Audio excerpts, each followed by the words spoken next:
what's up? Oh man, I'm sorry I'm late. Hold on, still finishing up junk. Oh my god. I can't even tell you, like, the computer, right when I said go live, it's like, nah, you need to update your video driver. And I was like, what? Why would you tell me this now? It was so bad. And then I had to find how to update this specific video driver because I'm not used to, like, updating PC stuff anymore, so some things have changed, and it, oh my god. It was a really fun, critical moment that, yeah. So anyway, hi Waco. EB, just got done with my stream in time for yours. Oh, how was it? Did you have fun? Thank you for joining mine. Hi Cavendish. Hi Asling. Asling, I was thinking about working on your thing on stream today, but then I was like, what if she shows up? And then I was like, I don't want her to see it while I'm making it, you know? So, I don't know. Anyway, I was thinking about, honestly, I didn't know what I wanted to do today, so we're gonna kind of wing it. But I was putting up prints on my website last night, and, I realized, I haven't done one of those animals that's casting and has all the magical junk on them for a while, so I was like, well, I could do that. I haven't done that in a hot minute. So, oh, Asling. You know, I want to. I'm getting to it. I just finished 2 other things that were due next week. And now I have 7 pet and armors that I have to do this month for sure. I have to work on Patreon rewards for, 100-some people. And then I'm going to try to get done, obviously, the Devoted Dandikin stuff. And then on top of that, I'm going to try work yours in too. So there will be a time that I don't have any auxiliary commissions. Somehow the last time when I was like, oh yeah, I don't have any more, I ended up having some, so. Anyway. Zodiac stickers and buttons, hell yeah. Did you do Capricorn yet? I want to see your Capricorn. I am a Capricorn. Sorry, no camera today. No camera. I have an acne wound on my face I would not like to put makeup in, so that's what's up. Transparency, y'all. It's important. But instead, you get to look at a slideshow of past content. How about that? How about that? Golden State FurCon. Golden State. What is the Golden State? Is that just California? What is that? Coffee in the room while I get ready to go find breakfast. Nice, Cavendish. Nice. Work on things that have to do with stress levels. Oh, Asling, you are too good to me. I want to be fair to you, though, too, and I owe you, so I will try to at least pick away at that. Hi, Emma. Oh, I can show you the sharpener in a minute. Hold up. I just want to do this one template, and then we'll get that going. So I have a whole bunch of templates here that I always have on hand for times like these, but I use one of my prints as a template. This is one of my prints. It got dinged in the corner right here, so I was like, well, I gotta use it for something. So it's an 8x10. So I use this for 8x10 templates. I also have window templates for if, for whatever reason, like say I just drew something on this paper over here and I didn't actually plan for it to be any certain size, I can take one of these viewfinders technically and go over and find how I want to crop it, and then I, draw the crop lines, and then I do it that way. So this one was, this is a 5x7. I think that's also a 5x7. This is a 6x7, but it's a 4x6 technically. So I've got ones that are negative space and some that are not negative space, as you can see. So all of these come in handy though. I use all these all the time, every day. It's an ATC one. but oh, that's a viewfinder one. Hold on. Here we go. So I highly suggest just making templates in general to save yourself some hurt. They come in handy more than you know. I'm also going to show you something kind of cool. I did a story about it a while ago, but I figured I'd do it on here just in case you didn't see it. Hold on. Oh yeah, my sharpener. So I usually sharpen my pencils with this one. This also typically works for pastel pencils, so I use it. But my other sharpener is this one, and this is to get a finer point. It comes with its own thing if you want it, like you can order it, but this is the equivalent to if you've ever been somebody to sharpen your pencils with a razor blade. This is a good way to do it. This thing's heavy and it's meant to have this little stand it fits into, but when you have pencils that you've sharpened that are uneven, I'm trying to find one. This one kind of might have it. If I sharpen it again, it might have that wood that creeps up. So if you have wood on the side that gets up here, that usually means that this little piece of lead that's inside the pencil is uneven inside the wood. So because of that, you know, it's fine, it won't hurt anything, but you need something to offset it because these kind of sharpeners are just going to sharpen all the way around it equally, right? And, you know, that works for most pencils, but then if you have one that has creeping up wood on the side where you can only use it so much, you have to get rid of that. So this sharpener, or just a razor blade in general, you don't have to break the bank trying to get it. I think this was like 30 bucks or something. You don't need to do that. I just have a thing with razor blades since I cut myself from here to here once accidentally doing cutting foam core, and I cut through to the bone. So I'm a little weary of razor blades sometimes, so I don't always use them for that reason. I mean, I think it's a pretty good reason. But anyway, let me move the microphone here, see if I can get this in a good spot. Start throwing out some animals.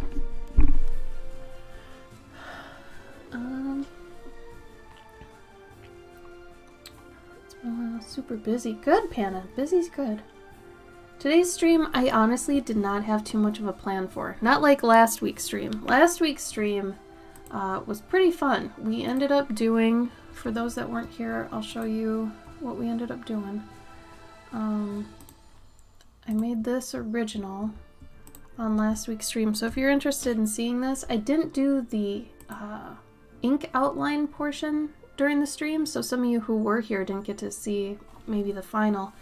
But that's the final, and I've got prints up actually now if anybody wants a print of it. But it's on my website. If you go to cloverkin.com and then go to the prints, you'll see it. Oh, Los Angeles. Okay, so Golden State is technically California. Cool. Oh yeah, templates, Azling, they help. They help so much. Yeah, it basically is, Beth. Yeah, it's a little woodworking type plane, but it's for pencils. It's great. Rabbit, bunnies and chicks for Easter. Hi, Lucian. Numbat, monarch, butterfly, koala, bear, fox. Hi, Isabel. How are you? Squirrel. Let's think bigger ones. Because I saw this cow one I did a while back, and I wanted to kind of do another one, but I'm not sure. Oh, right, I want to show you the other thing. So, we already talked about my templates. So those that are just coming in now, I went over how it's good to have, like, these are all frame templates too. So like 5x7, 4x6, 6x9, 8x10, and they're windows too, viewfinder ones. And they each have their own reason. Like this one I use a lot for if I've got, you know, little sketches that I think would make good ATCs. And they're not exactly bound within, like, I didn't start off like this, I just drew them randomly on a page.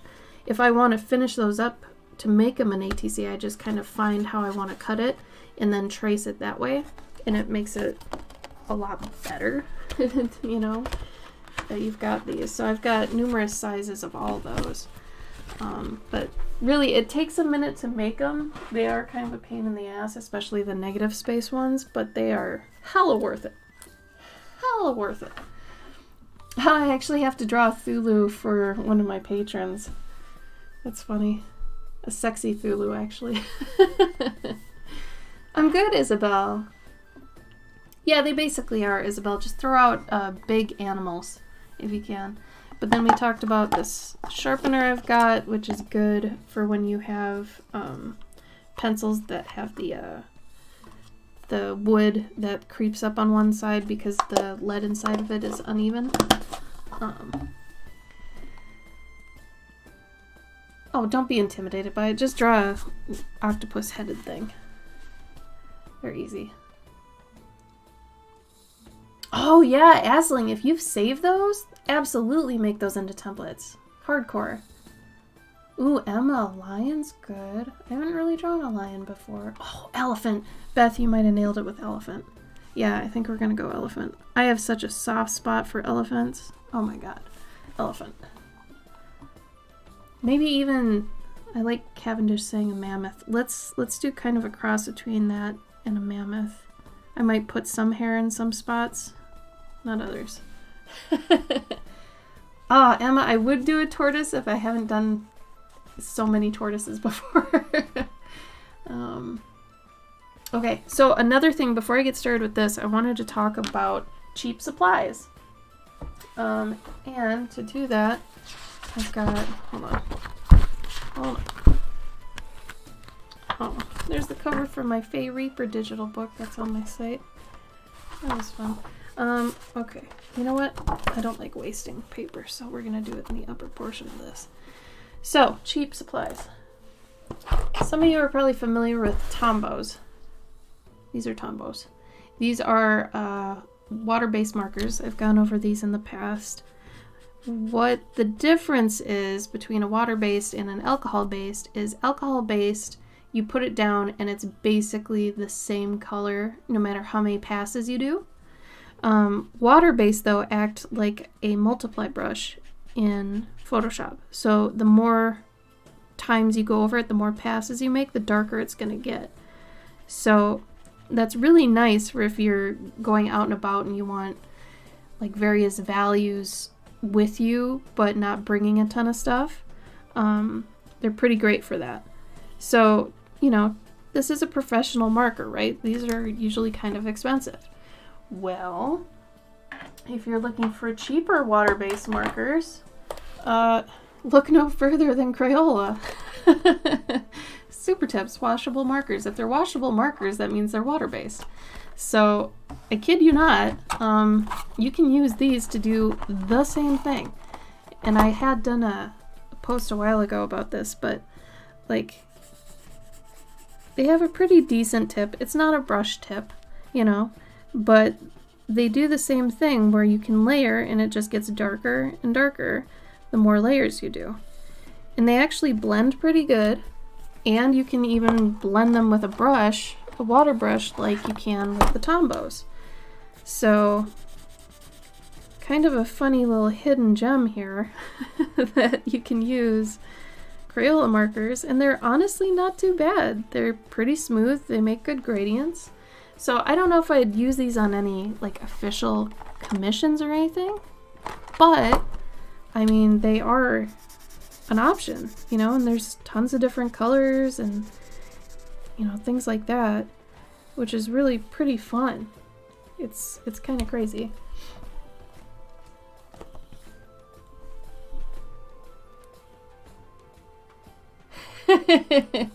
Nightshade is pulling your chain, everybody. Please don't steal the OC. Nightshade has been here since the beginning, y'all. He's been here for like 7 years. He just hasn't been here lately because he's too good for us. That's his thing. He's above and beyond coming on Twitch anymore, so he likes to razz me about my buttons. So don't worry, Cavendish, he's not doing anything actually mean. Thank you for coming to my protection, though. You're my hero. Hi, Nightshade. How are you? How have you been? I don't have my camera up today. Sorry. It's like the first time in a couple weeks. But for those who are looking for cheap water-based markers, give it a shot. Honestly, there's a ton of different ones in here. There's a nice little set of grays right here. Gotta say, there's some decent grays. But really, you know, there's these ones. Anything that's Crayola, honestly. They also have this more signature. It's like saying artisan. Okay. But they have these ones. These were like $10. They look really la-di-da, but they aren't really. But they're double tipped. So one side is a kind of like a brush tip. It's a better tip than the regular ones. I mean, that's a pretty nice tip here. But these are also water-based. And they come with two sides. And they like to think that both sides, you know, you can use. One's a fine tip. And one is a bigger tip. Kind of a brush tip. But some of the ones that they doubled it up with don't really work with the color. I mean, it's not the same color. You would think it'd just be a thinner version of the same color, but it's kind of not really. So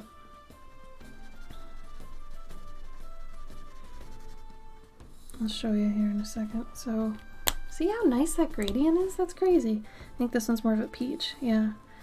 So, I mean, you could like use this as the outline of something and then color it in if you want. And then, I don't know, but it's funny that they didn't use the same color as the outside. You can usually blend these too a bit. It's not trash supplies. Honestly, speaking of trash supplies, y'all know there are trash supplies out there. Like, let's talk about those 120, you know, whatever sets that you'd get for Christmas, right? That's trash. This is actually decent as an upgrade for this. So I would assume, like, you start your kids on regular markers, right? Maybe the big thick ones so they can hold them. Then you move on to these, and then you move on to these. And then that kind of gets them primed for more professional markers. So I'm going to give Crayola some credit here for this because they did a pretty good job transitioning kids to bigger and better things here. Instead of just having these and going straight to, like, you know, Copics or some crap. Like, this is a pretty decent leveling up process, I think. I was seeing if this had ages on it, but it doesn't. So if you're looking for markers that are cheap, if you're in kind of a hard place and you need some like water-based markers, those are a really fine thing to get, honestly. There's nothing really wrong with them. They'll do just fine. And remember, it's not the tools that make the artist, right? It's the artist that makes the tools. So if you're good, you can work with anything. So Crayola, hook them while they're young. Yes. It's drugs. The whole time it was just drugs. How is everybody's week? Seriously. Tell me about your week. Tell me the best thing that happened to you last week. Let's share some good stories. And while you're doing that, I'm going to look up some elephants and mammoths to look at, see if I find a good face. I feel like this is the same as if you're looking up models to draw. You're looking for a specific type of face or some kind of, I don't know, pose or something that kind of draws you in. For me, I think I'm gonna do what I want with the trunk, so I'm not too worried about that.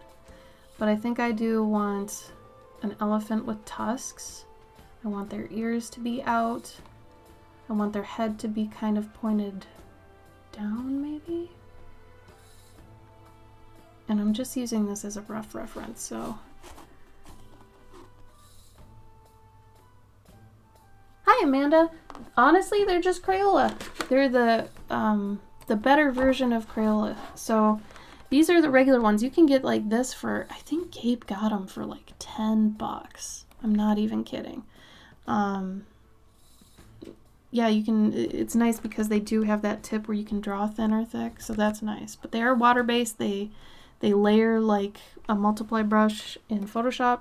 Same thing with these. These are a little bit, I don't want to say higher class, but they're a little bit more advanced. They feel like they're trying to transition kids to more professional supplies, but one side is the ultra fine tip and the other side is the brush tip. And I think these were like $10 too, 10 or 13. Everything here is under $20. So, you know, if you need something cheap, that's a good way to go. Puppies, carpets, automatic carpet cleaning robots don't mix. Oh no! Oh no. I saw a horror story about that, Nightshade, where a Roomba took like pup poo and put it all over the floor. I'm assuming it's the same thing that you're talking about. Did you, Cavendish? So much art this past week. I was nervous about getting things done with the convention, so got ahead of everything. Good for you! Oh, I'm so proud of you, Cavendish. That's fantastic.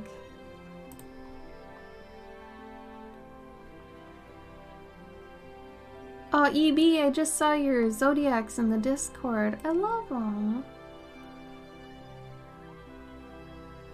I like how they're all really cohesive and like got the same elements. That's very good from an iconography standpoint. That's really strong. Oh God, Nightshade, no. Oh, oh, that's gotta be awful. Yeah, I can't even imagine. I can't even imagine. I don't want to imagine. I'm not gonna look at your Facebook either. Okay, I think I found the elephant face I want to use. So we'll open that up. So that is not the best thing that happened to you this week, Nightshade. Give me a good thing. I guess cleaning it up would be a good thing.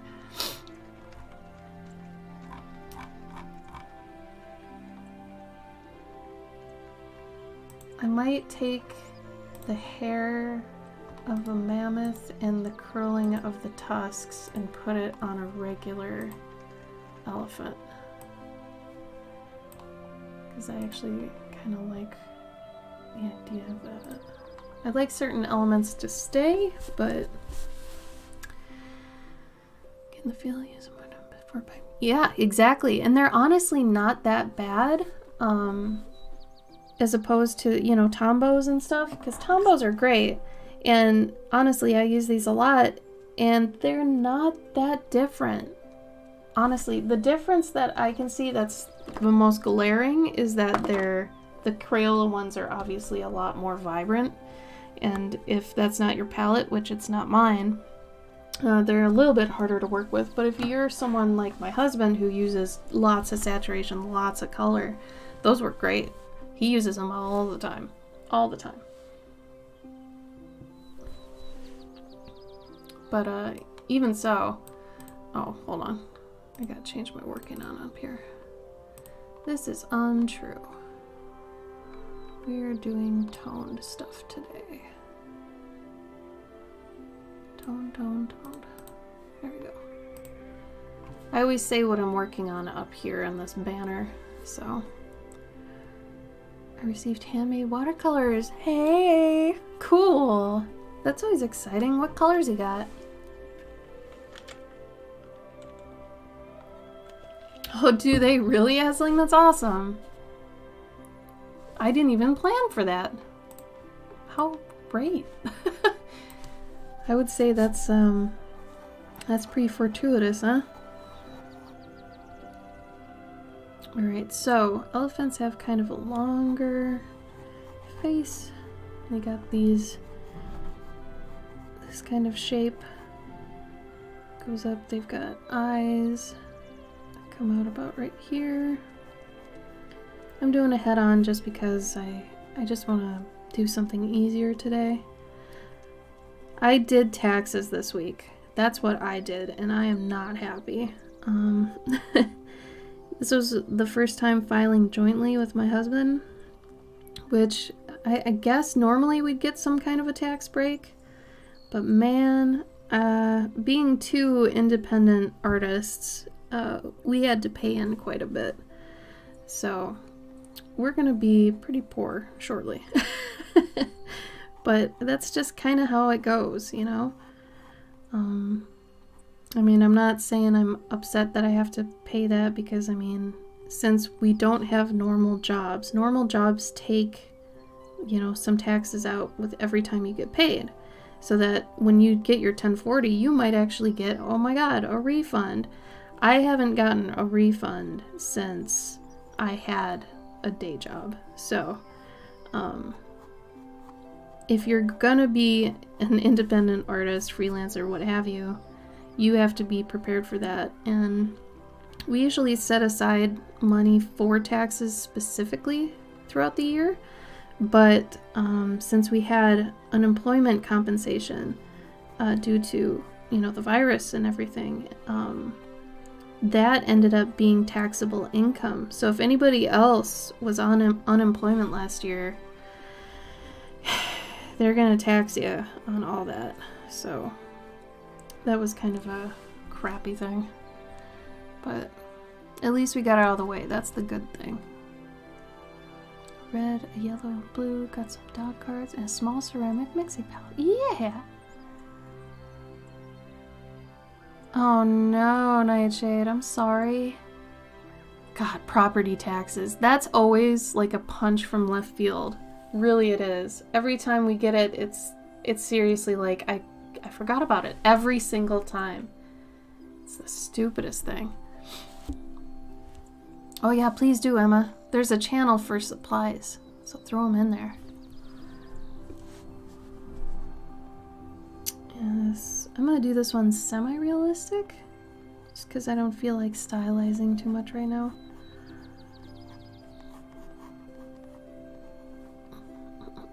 And I'm gonna curl around their horns a bit, so.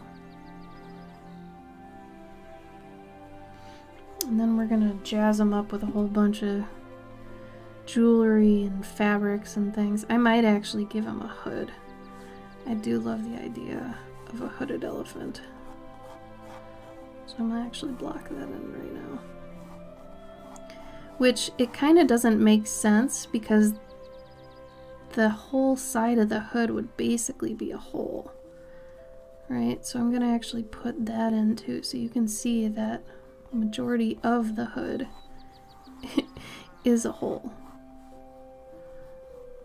Which is kind of fun. I love engineering clothes to fit animals. I don't know if that's a thing anywhere. Like, I don't want to make actual clothes for animals, but man, I love thinking about how they'd work on them. Stuff like this. I think I needed just kind of a sketch day, really. Getting paid unemployment by the government and then owing the government taxes on it. I know, and they make it so you can say, hey, take taxes out of my unemployment when you do it. And I did. I had them take it out of my federal. I don't know why I didn't opt for state. That was stupid of me. But, yeah. So, combined, Gabe and I owe like $5,000 to both federal and state. So, it sucks. Luckily, we have some savings, but it was supposed to be savings. But I guess what good are savings if it's not for this, right? So, we've been looking at trying to find extra jobs. Not necessarily like artwork right now, but actual, like maybe part-time jobs, because things are just getting too hard on our end. If we're not doing cons as much as we used to, we need to kind of go for plan B. And, you know, that's not failing. If you ever are an independent artist and you need some extra money and you need to just go back to doing a little bit of work, there's no shame in that. There's no shame in trying to just exist comfortably, you know? When you gotta do the things you gotta do, and, you know, sometimes you gotta do stuff like that. You didn't fail being an independent artist. especially if there's economic things going on. Pfft, that's not on you.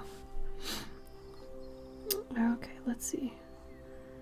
I'm gonna be honest, we've been watching Moon Knight lately, so I'm gonna do a little crescent moon up here. Just because I'm in the mood for moons. And I'm gonna do an extra thing here. Have it connect. Have this be some jewelry that goes up and around the hood. Because I'm in that kind of mood. Good Girls on Netflix is pretty awesome. Yeah?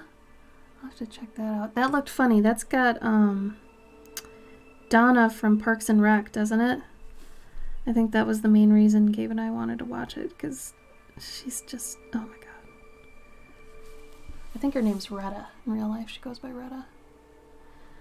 3,000 bills 5 days before your wedding. What was that for, Nightshade? You'd pay for a chameleon outfit, right? Wouldn't that be cute? You could probably just use doll clothes for your chameleon, though. I'd assume they don't have any weirdness going on. A lot of ear wiggling. Wouldn't that be cute? Like he's trying to pull it around and he's got no fingers, no hands. He probably has somebody to help him out, I would assume. But for those that don't know, I have a whole book called Adorned Animals that I did of just 20 or so animals, something like that, that I put out. I think I put it out in 2014.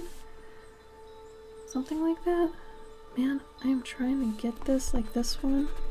And honestly, I'm looking at the camera screen to do it because I'm at an angle here. So I will show the book here for those that haven't seen. So if you're not familiar, like I said, I've done this before a bunch of times. It was like this little phase I went through. So if it looks like I'm doing this pretty easily, that's basically why. And this book is on its way out. I'm not doing any reprints on it.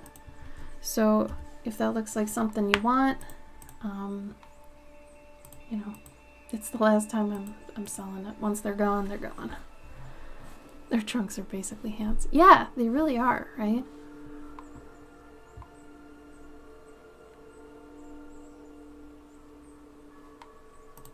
I'll go look at those watercolors that Emma posted. Oh, the cakes look like little cupcakes. That's so cute. Wonder if they did that on purpose. Oh, and those ceramic palettes are cute. I think it's cute they made little, what are those? Those little sketch pads with the Twinnings logo on them. They gotta be careful with that, because they might get kind of destroyed by that. I mean, it's a good use of recycled material, but the fact it's technically the Twinnings logo on watercolor stuff, ooh, copyright crap and all that.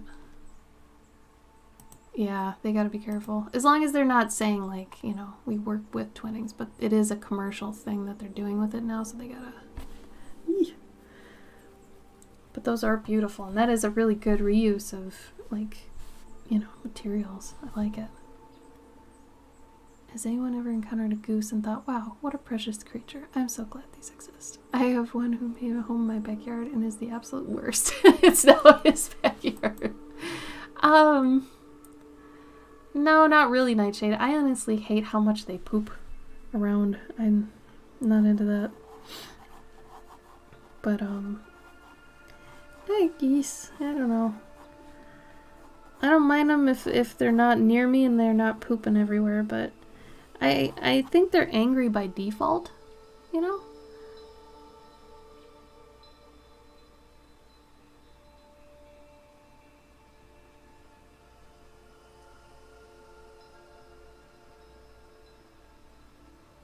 What do you mean, Amanda? Like, other than that book that I showed? Or...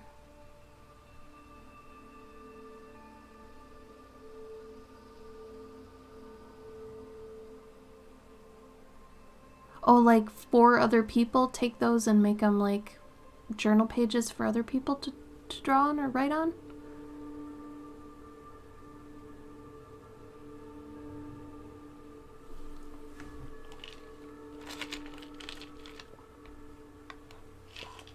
Oh, yeah, I've been thinking about doing journals, but I have this this grandiose idea for my journals that when I do them, I'm doing a whole like sticker set to go with them. I'm theming them out. It's gonna be a whole thing. So once I get the actual time to do those, it's gonna be a big deal. So I don't have time to just like do a journal cover and pump those out right now, but definitely I have a lot of other projects that I want to get going to, but Saturdays are technically right now just my like fun time. So this drawing is just the only time a week I get to actually have some fun. So I do have a lot of other projects I'm working on, and every month I'm doing a lot for my Patreon too. So if you like stickers, stories, things like that, I'm doing a lot of both, honestly, every month. So give it a look-see. Oh yeah, it'll be really fun, Amanda. I'm really excited for that. Because I want it to have like all these very specific things. Like I would love to make pencil boards for it too that go inside of it. I want specific pocket pages. Like I want to make it a big thing, you know. Let's see. We're gonna make this elephant a mage because that's just how I do my stuff. Oh, also, I'm gonna throw some caster type stuff into this. So I had a caster series of prints I did. You can see those here on my prints page. If you go about halfway down, here, halfway down, caster series, you'll see. I kind of want it to have this feel too. So we're gonna do that.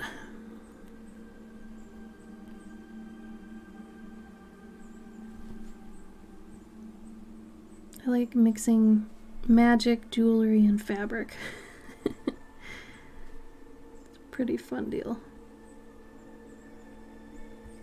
Also, again, for those that are new here or haven't been here in a while, if you have an art page or social media presence or anything that you'd like to share in the chat, please feel like you can do that. We're very link friendly here, so if there's something you want to, throw in there, please go for it. Share. Share your social media, share your work, all the things. Hi, Kat. Happy weekend. How are you? Just to ruin your day. Yes, Nightshade, it is all about you. All about you. Now, I didn't want to have any tangent problems or anything with this hood, so I'm gonna instead mess with, I think I want it to be, I have this thing where one side of my brain is always making one side of my drawings a lot different than the other side.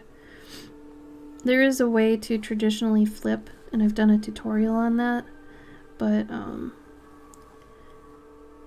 I don't want to do it right now because I don't have any tracing paper near me.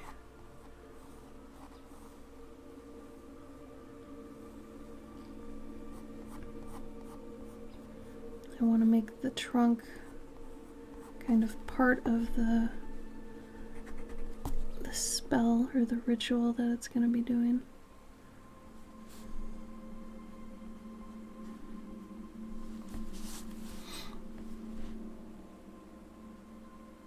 I'm doing great. I went for a long walk along the water, big art store, and just got home, played with my new supplies. Aww. Kat, that sounds so nice. Yeah, what did you get? I love hearing about just nice things. I mean, Nightshade's goose stories are nice too, in their own way.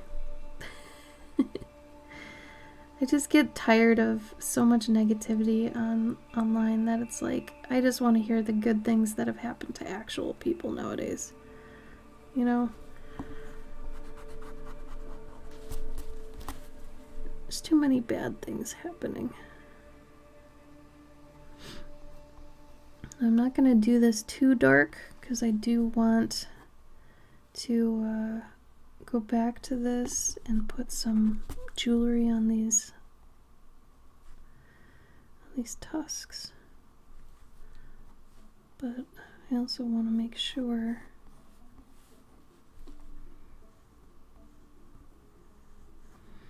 that I'm getting the shapes in there pretty evenly.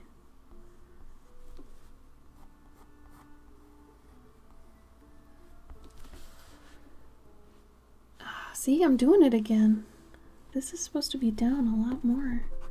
It's like there's a part in my brain that's just crooked. I need like a straight edge. Hold on. Yeah, see, like, look at that. If you hold one side to the straight edge here, this is supposed to be coming down all the way down here. What am I doing?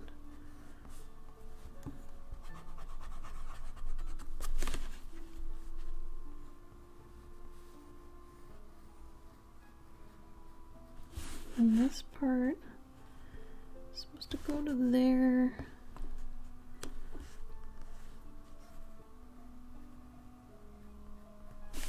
There. That should feel a little bit more even. You gotta use and do whatever you can to make your stuff work for you, you know? That's a lot better. Much better. Yeah, tough week for sure. Watercolor, got some of the Viva sheets, 3 tubes of watercolors, paper, watercolor pencils, Faber-Castell pet pens. Ooh, I do like the pet pens. Those are nice. Random pencils. Nice. Nice.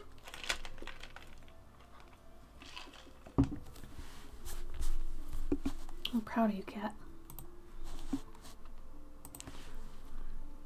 Now, I gotta look up an elephant sitting, because I know they sit like a bulldog, but I want to make sure. Oh, apparently that's a movie. Elephant sitting. Yep, they totally sit like a bulldog. It's so cute. So, because they do. It's funny because they can kind of have their legs out. So what I'm going to do is probably just kind of block these in. They have a belly that kind of goes out. They're shaped kind of like a bottle. And then they got these little legs. It's funny because the legs are kind of little. I'm not going to do them exactly like a mirror of themselves, but... And then I want a big bowl here. I do like putting bowls in these. But I think I'm going to take kind of an African cue here and make a longer bowl that's maybe made of stone. And I'll give it a big lip on it. And then I wanted this trunk to be coming around. It's really funny. Right before the stream today, I was like, I have no idea what I'm going to draw today. Like, none. And then I asked you all for some suggestions, and once I heard the elephant one, I just started getting like a crazy amount of inspiration. So sometimes you just gotta trust the process, lean on some folks, and go for it. Because I was just honestly gonna sketch some things today, but I mean, I'm technically doing that. But now with more fervor.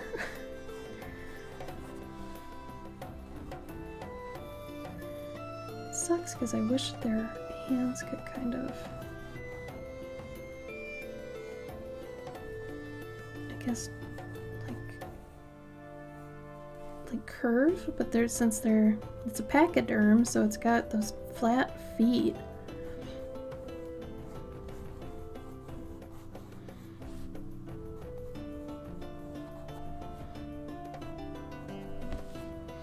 And I'm doing them lightly because I know I'm going to cover them with some fabric, so honestly I think I could make this bigger. So So I'm not exactly gonna put in this border. And this is when you can tell you need a bigger sheet of paper or whatever. And this is why I usually draw on pretty big sheets of paper, even if I'm drawing small things. Because sometimes they're testing the border, so to speak. They're pushing it. They're pushing the boundary of the border. So this might actually be able to fit an 8x10. If I look at the 8x10. Yeah. So what's nice is if you've got like an 8x10, right? And you have a 5x7 that's kind of pushing the boundaries, it can fit pretty nicely inside of an 8x10. So if you did what I did, and you know, this was originally supposed to be a 5x7, but it's already pushing kind of those boundaries. So if I wanted to, I could technically near it towards 8x10. I did a little too close to the edge because I thought it would stay there, so it wouldn't exactly fit an 8x10. I'd be like half an inch short here, but that's just vertically. Horizontally, I think I'd be fine, or reverse those. So that's a thing. Had dipped ends? What do you mean, the chisel tip? Cat, is that what you mean? Or do you mean brush?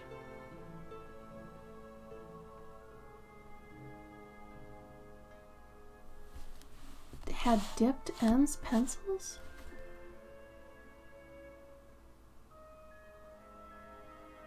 I don't know what you mean by that. Dipped pencils?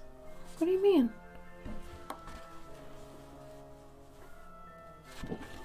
Sorry, that's probably distracting.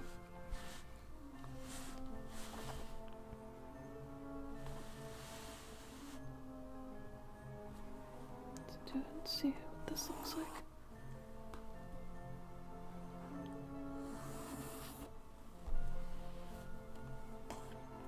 Oh my god, I have no idea what you mean. Can you find me an example of what you're talking about? I am so confused. I don't know if I've ever heard that before. Dipped ends of pencils?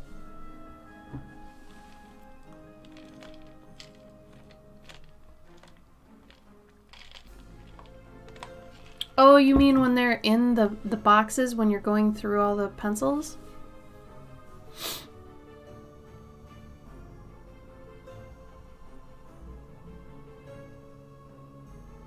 Oh, I see.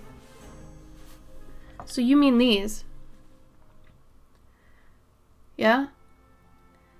Honestly, I feel like they did this so you could sharpen both ends if you wanted to. So you could have a sharp end, but then you could have a dull end. I actually think that'd be kind of smart. Then you'd always have one that has both. But dipped means this, right? I didn't know that's what they called it. So this is dipped and this is non-dipped? That's crazy. Has anyone else ever heard that before? I've never heard that before. Oh, that's what you call it. Okay, okay. So this is a pastel pencil, so that's why they dipped, we'll use your word, this end. Probably so it doesn't powder and fall out the butt. But this one is a colored pencil. So, you just got it, Isabel? Oh my goodness, that took forever. I'm so sorry it's so late. What is this, the first week of April? Nick just got to you and you're in Europe somewhere. I don't want to say exactly where you are. I think that'd be bad. But alright, I'm gonna probably leave it about this height. So now I can go kind of crazy with the feathers now that there's more room here.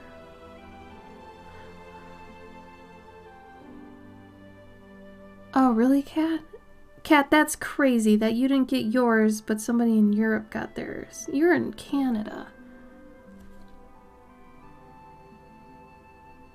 Oh wait, Isabel, are you in Canada? Shit. I already forgot who's from where. Sorry. God.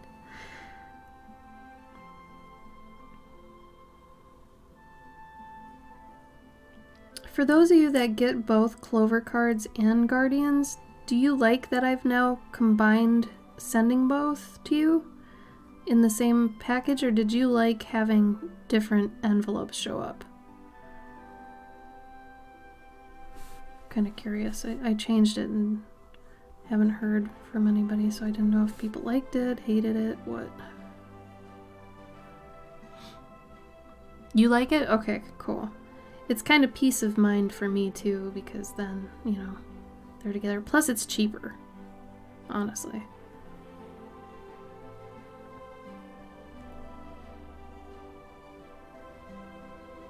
I don't want to do the opposites.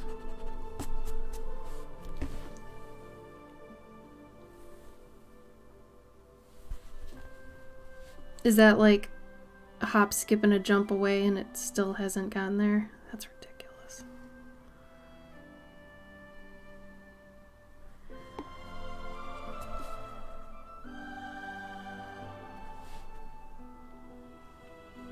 Well, maybe this would be a teachable moment. So in this case, when I'm drawing like feathers or ribbons like these, if you have them, I also do this with grass, honestly, when you have grass blades or leaves. Leaves can also do this. So I'll draw a leaf. When you have it kind of folding over itself, you know, you kind of do that and then you come back and then I trace along here and I figure out, well, it'd probably be about here where it, you know, you find the break, right? When it actually breaks on the other side and then you come down and like, here's that, right? Same thing here, you figure out where that line is. But if you want to draw the reverse so that this is in front of this, you just have to put this line here and get rid of that line. So the same thing, and this is like with some of those optical illusions, and I'll kind of ghost it in so you can see. But instead you would do this line, and then you just follow where you were before in that line. There you go. So it's the opposite way now. So you've got this way and that way. See how that kind of works? So all you're doing is flipping these two lines, and then it's a front and a back. Isn't that nuts? That's why when you have something like this and you kind of fill it in and it's just a silhouette, that's where people do those people running away from the camera and people running to the camera silhouettes. It's crazy. It's crazy because some people see one way the other way, you know? So anyway, what I was doing here, so I was doing this one backwards. Oh, do you, cat? Oh, thank you. I hope it works. Honey Plum, thank you for the raid. What's up? How was your stream? Welcome, everybody.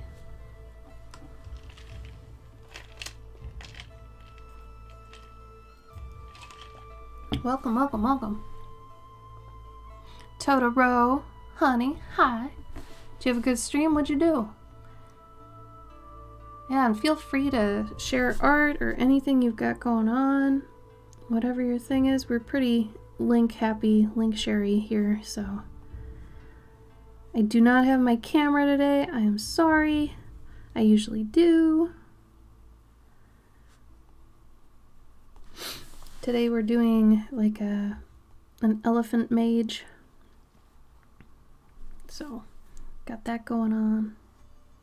I'll be doing some marker work on this in a little bit. Learning to color. Nice! Nice, nice, nice. That is an uphill battle, digital art. I was in the game industry for like 10 years, so I did digital basically all the time, and no matter how long I did it, it was just, I don't know, something new would always come out, you always have to figure something out. But You get used to it. It just takes a while. It's good to keep a balance though if you can do the whole digital and traditional thing. It's always good. It definitely can be, yeah. That's why it's nice to keep that balance, because when one gets overwhelming, you can always go the other one. But typically on my channel, I'm doing watercolor or marker work. But today I just wanted to sketch. It's kind of the only free time I get during the week, so here we are. I'll draw some ribbons coming off here. But yeah, if you want to share your art or what have you, go for it. Watercolors are the hardest thing. Because not only are there a million different ways to use them, yeah, there are best practices and whatever, but, you know, everybody's going to find their own way to use them, and that takes time. Like, you have to figure out what kind of an artist you are, how you like to use things, and then apply it to that, and it can just be insane. So they're very time consuming, but once you start figuring out how you like to use them, I think things start going pretty smoothly. But like I said, that time can take a while. No, I'm not going to watercolor this one. I'm going to use markers on this one. This one is going to be pretty similar to my caster series. They're about halfway down the page on here. And then, let's see, there was another thing I had too.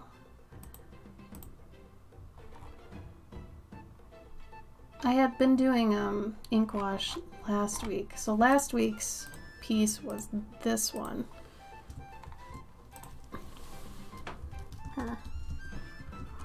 I usually use Prismacolors.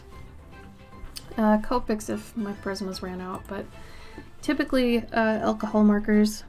I was just talking at the beginning of the stream though about water markers, water-based. So like, if you're used to Tombows, Tombows are nice because they act like a multiply brush in digital art. So you can keep layering and layering and layering, and it keeps getting darker and darker and darker. But if you can't afford professional supplies, we were going over the fact that honestly, Crayola works fine. These are also water brushes, and you'd be surprised, like they're water markers and they do just fine. So when you actually use them, you can get really nice gradients on everything. See? Like these are all Crayola. You'd be surprised what you can do. So if anybody can't afford professional, you know, brand supplies like Tombows or Faber-Castell or anything like that, I'm serious. Crayola is fine. And they even have these ones that are double tipped that are a little bit more ooh la la. They call them the Signature series. But these are a step up from the kid ones. And they have a fine tip and a brush tip. And these work really well too. You can layer these and they get darker, and I don't know, I firmly believe in having at least one water-based marker with you in your sketchbook. So like if I had my pencil here and I was doing, say, you know, let's say it was shading this sphere, right? If I was shading this sphere, and let's say I did a little bit already inside there, yeah, but I was also using this to, you know, color it in. You can go over it, right? And this is water-based. Alcohol-based markers always are the same color no matter how many times you layer it. That's kind of their purpose, that they're very predictable. But water-based, you can color on it and then go over it again and it'll get darker. Alcohol-based markers don't do this. And then what else is nice is since they're water-based, you can also blur them with water. So if you wanted to have like a little water pen or something, you can do that. But just keep layering on it to get it darker and darker, and you've got all these values that come from this one supply, which is pretty nuts, you know? So usually if I have a sketchbook and I'm going out and about, I will bring these two things, a gel pen or a paint pen, and then colored pencil, so I can kind of get these sort of values. And honestly, I don't need the paint pen, but it's really good for just speck highlights, you know? So we're doing that. Got something down there. Like, you can get so much range out of just a couple things.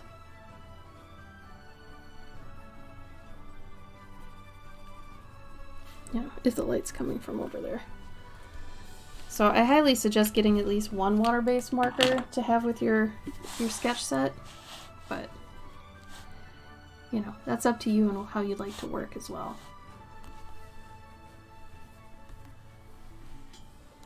Yeah, and Copics are great. I use that stuff for majority of my like professional commissions I do.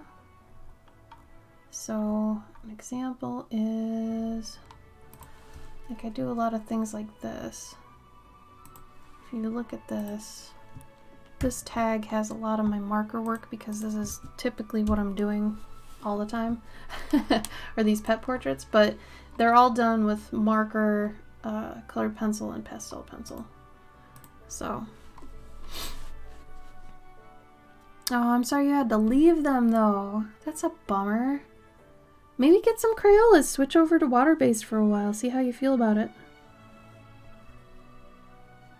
Honestly, I like bouncing back and forth between the two because they do feel different enough where, you know, it's almost a completely different medium altogether. I mean, they're both markers, but water-based feels so different than alcohol that you get more out of it. I don't know, switching back and forth.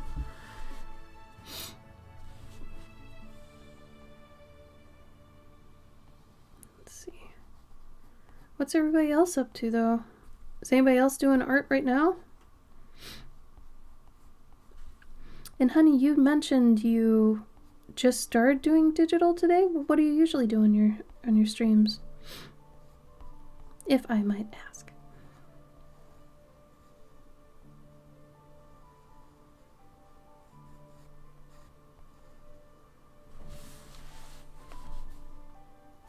I'm gonna use my sharpener here, so it's gonna be loud, so I'm gonna mute the mic real quick.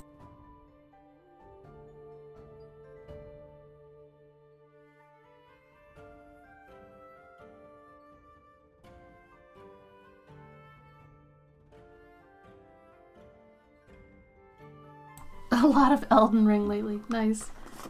Nice, nice, nice. Watercolors. Nice, Beth. Would you like to share what you did? EB pressing buttons. Good for you, man. So I have this planer tool here. See how I was talking about earlier why I use the two different sharpeners? So this one is good for just sharpening in general. But then if you get this side of wood that creeps up, this means that the lead inside is off center. And because of that, it's not gonna fully sharpen correctly, like evenly around the whole thing.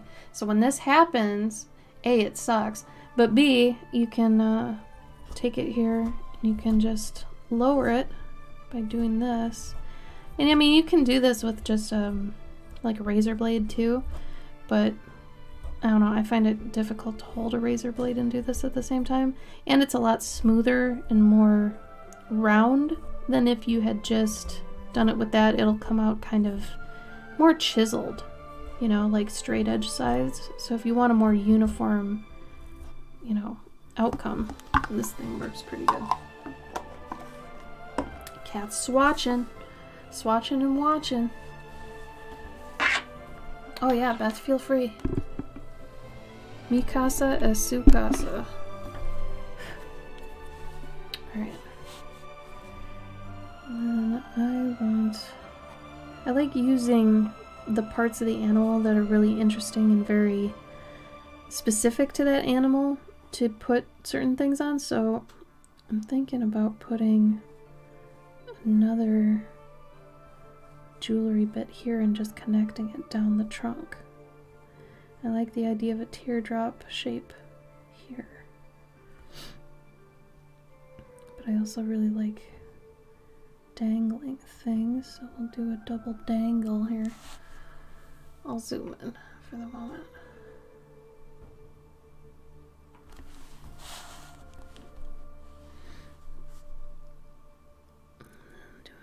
hole here. Might be nice to just have a metal bit.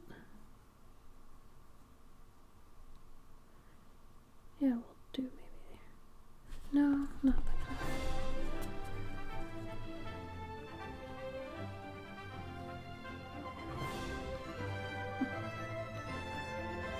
Do another thing like this.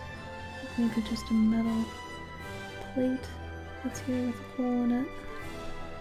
And that's connected to some gems. I swear to God, my brain is uneven, and that's why a lot of my stuff on things sometimes is uneven. See, that's uneven right there. Look at that. Usually you don't draw this heavy-handed, by the way. See, they were totally off center.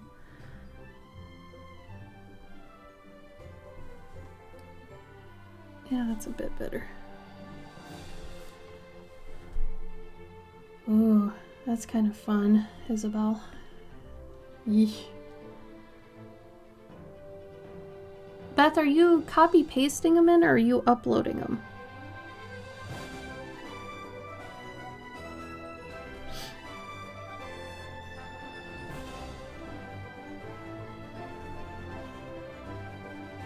Oh, you know what? Let's just put a giant circle thing here. Like a giant jump ring.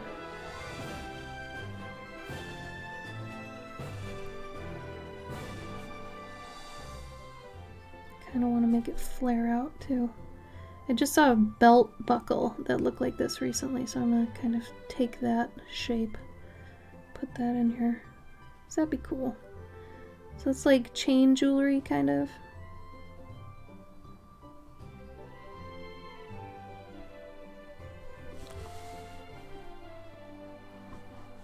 Oh, thanks so much, honey. Thank you for the raid. I hope you get some good food. I know the stream hunger is real. Enjoy. Thank you again. Beth, there's usually a little plus sign that's in a circle next to like the text input area. Click that and then you can actually upload a picture that way. They don't make it like very up to date where you could just drag and drop stuff or paste things. You usually have to upload it. It looks the same. Is it compressing it? Is that the problem? Are you uploading something that has too high of a DPI? That might also be the problem. I noticed some things just can't process that high of DPI, and since computers run on 72 DPI, it might be the problem. Oh, yeah, that could be too. However, Discord should be okay with that. That's weird. Is it an older iPhone?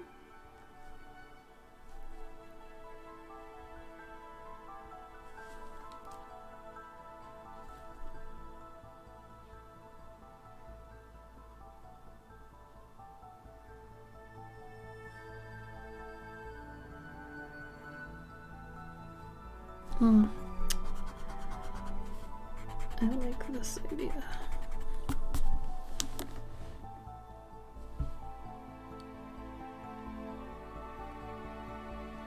So wait, it's a photo you took with your iPhone that you transferred to your computer and you're trying to upload it that way?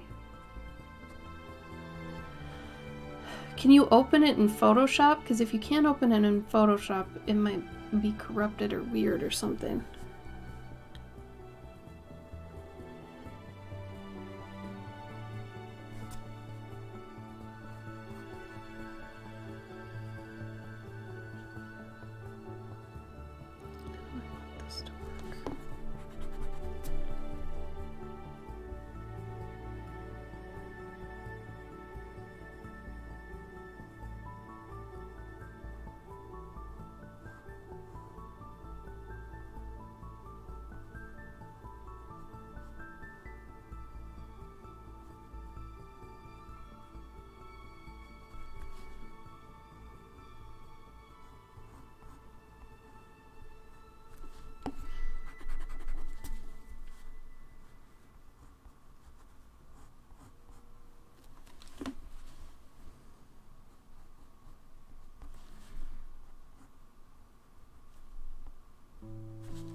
So like I stated, I like using the really interesting parts of the animal as the parts that,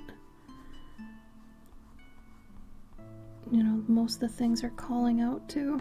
So the fact I'm using the trunk is part of what's holding on the jewelry, because you couldn't do that if you were a different animal, that sort of thing.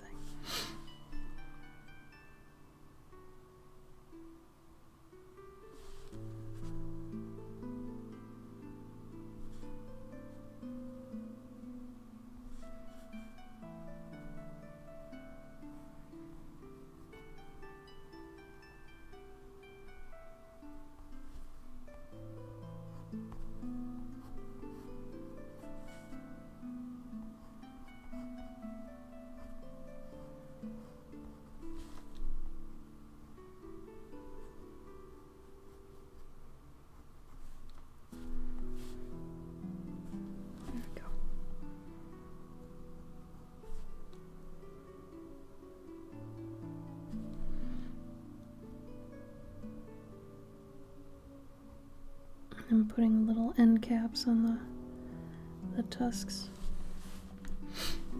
There we go. Alright.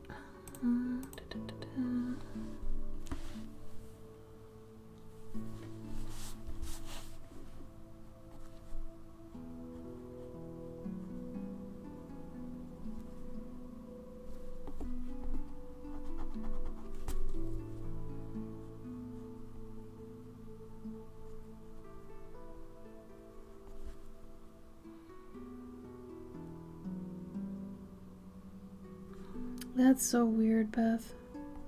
Should be fine. That's really strange.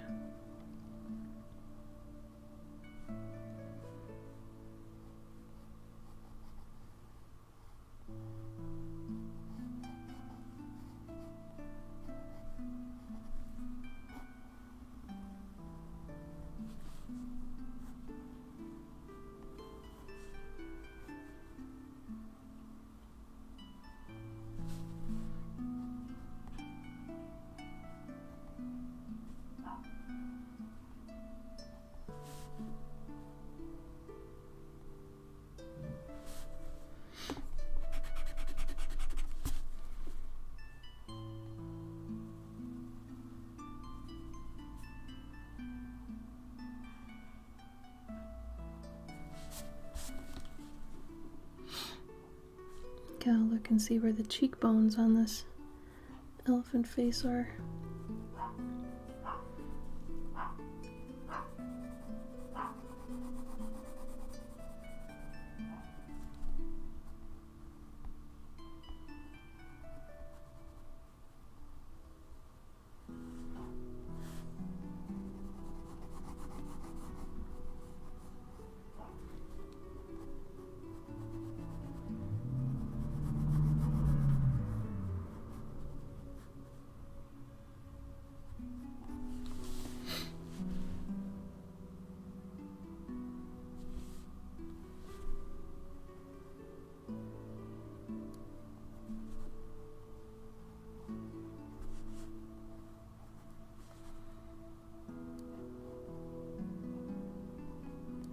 I love elephants. I think they're the saddest, most tragic babies.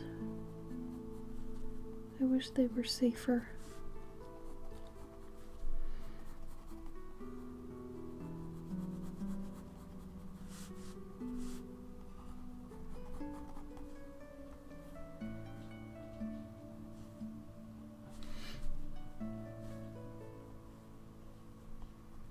I should probably look at an actual inside of the end of a trunk.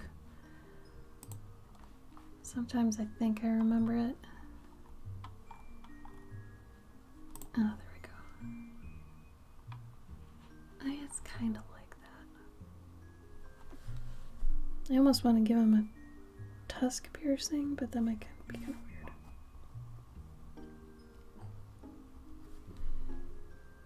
They are absolutely precious, aren't they? They're just big babies. They don't mean any harm or anything. They're sweethearts.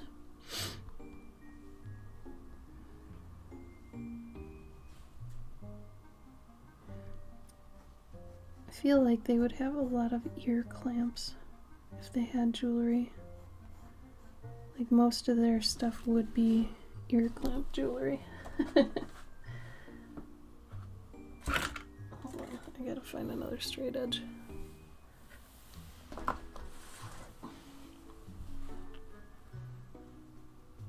Yes, cat, 100%.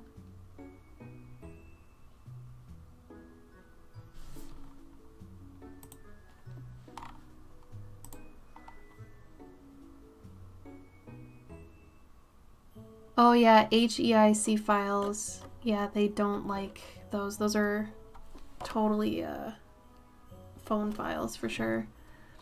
That's weird because I thought I remember those being video files. Either way, if you have iPhoto or Google Photos, you can upload them that way and it should convert it for you. And so if you go on your computer and you download it there, it should be an image format. But I thought HEIC was an older one. Either way, that is a beautiful landscape. I really like the gradient you got for the sky. That smoothness is really hard to accomplish. So you did a good job. I like it, Beth. It's early morning there, right? Like that's a morning scene? Alright, here I go because my brain is dumb. And I can't apparently do eyeballed other side type stuff. It always ends up wrong. Let's do this one a little bit different though. Make sure my head's not in the frame.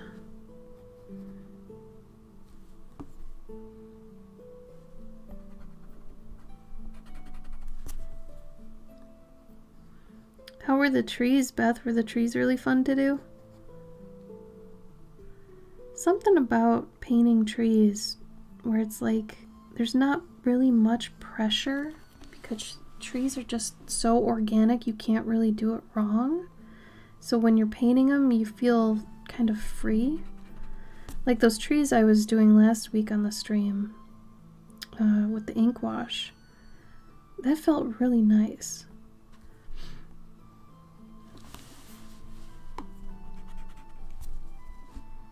Do a big old gem right here. I think that'd look cool.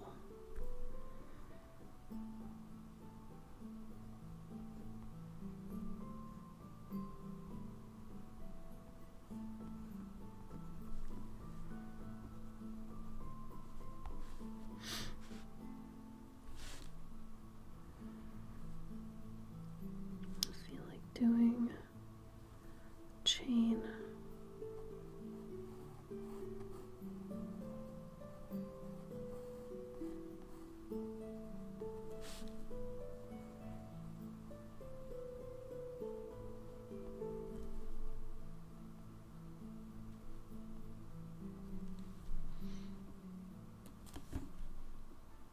Oh my god, Kat, you knocked that bee out of the park. That was an amazing bee. I love how that turned out.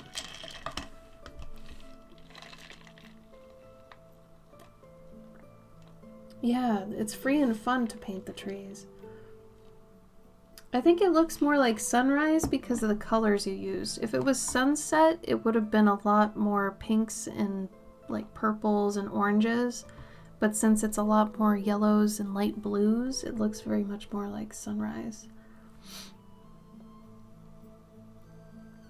Yeah, right? So the hardest thing for people like us, I feel like, is doing things like snow or rain or anything that has like a particle system going on in it, because we want to make it uniform, but we have to purposefully make it not uniform. And that can be so hard. I don't know why, but it always is. It's like ridiculously hard.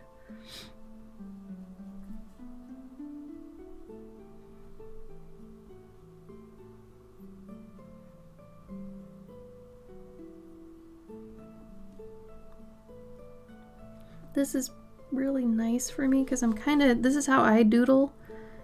I kind of just keep going with certain things.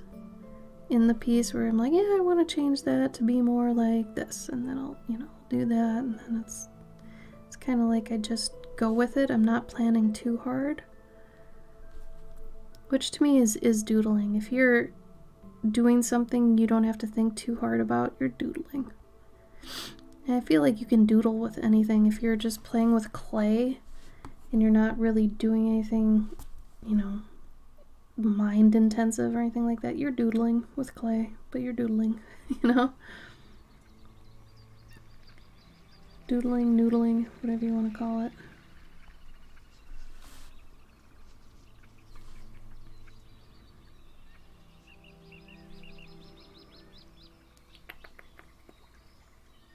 I feel like they would just have like earrings, just random earrings. Some dangly, some not. Some are just earrings.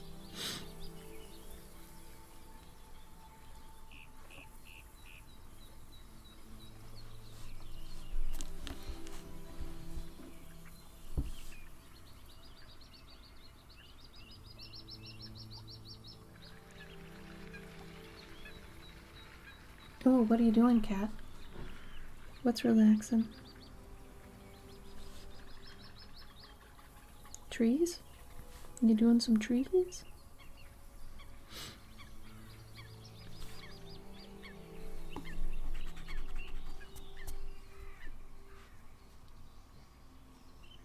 No, thank you, Beth. You just kind of go with it, you know? Some things feel a little bit, I guess, too much sometimes. Like, I don't like details to be too just all over the place. I'm trying to make some rhyme or reason to them, but for the most part, if I'm just playing, it's just kind of whatever. Tiffany, thank you for the follow. Welcome. It's true, there's a lot of ear here, and honestly, that's how I felt when I did a print painting. I mean, I guess it wasn't even a painting. I think it was a marker piece of a giraffe. And on the giraffe, I did a whole bunch of collars. Here, I can show you. And this piece I didn't mind going crazy with because the focal point of the piece was the collars. So I was like, I'm just going to go ham on collars.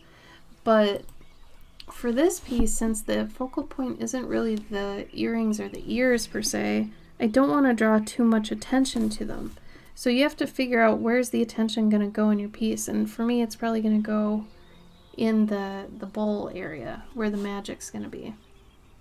So I've got that coming. But at the moment, well, maybe it should be using water. Shoot, I really like that.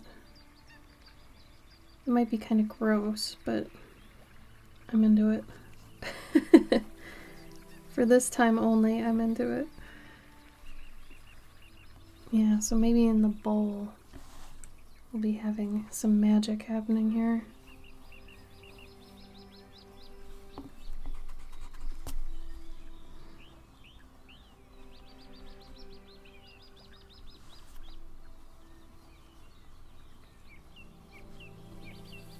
I gotta think about what kind of an outfit they'd be wearing too. I would think an elephant would kind of be wearing a poncho, right?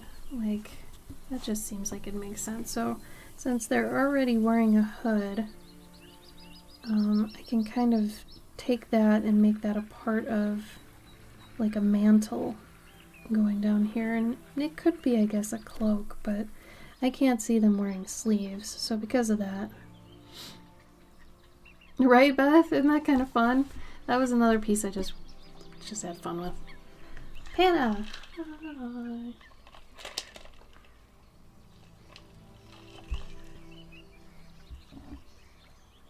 Ox gall?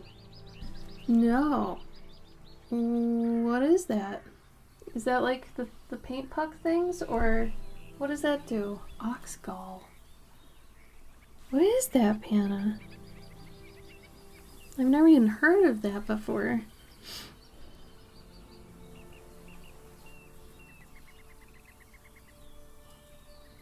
Oh, I kind of want to put their tail in, but I know the tail just wouldn't be seen because it's such a little thing.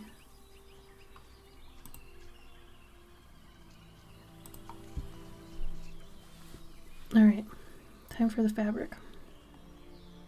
So, if it were a mantle, come around, go up over the hand, go down here, avoid tangent, come up over here, kind of go along here, come down here.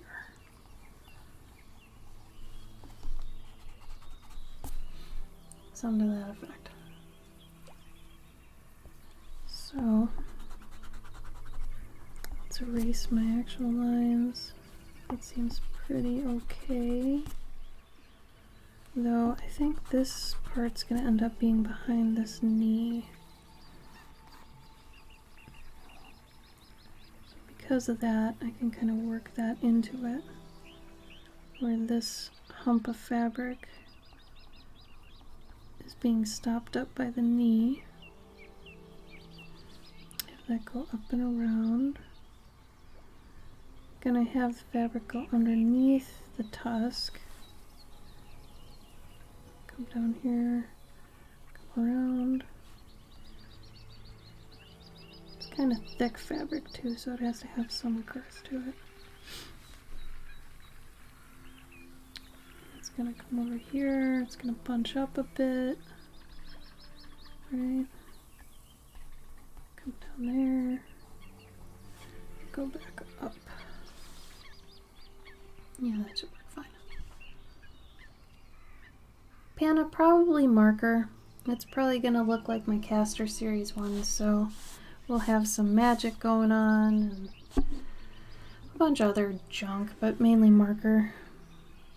Thank you, I'm glad you think it's beautiful. It's very sweet of you to say.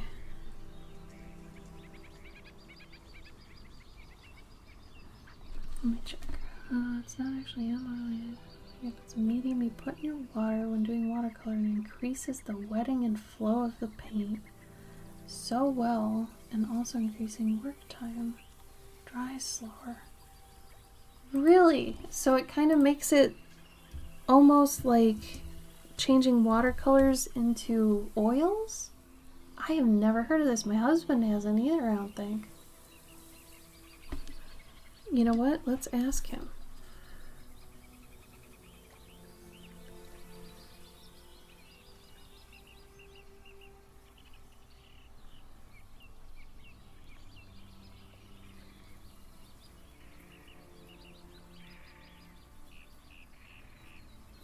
I asked him to come up, see what he says.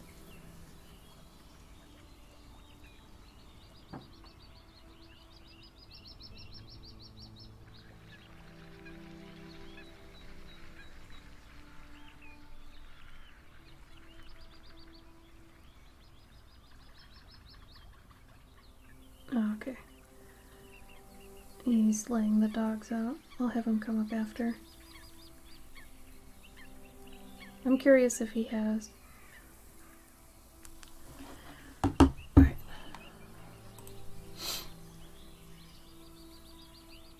Aw, cat, thank you.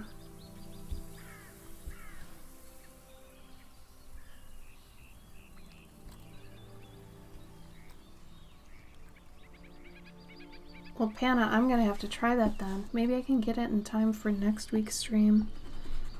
I can kind of futz with it during that. I suppose for your leaf art, that really does help, huh? So you can work more like time-wise in there. So you're doing so much detail.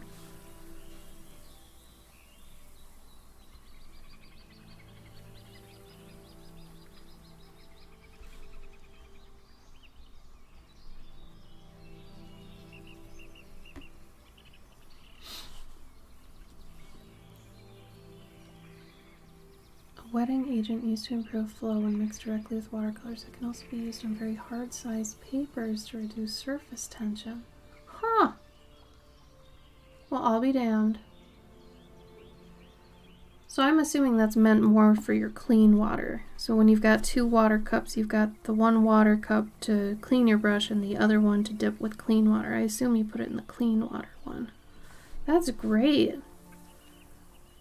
I didn't even think I needed that, but now I think I need it. That means it's a perfect product.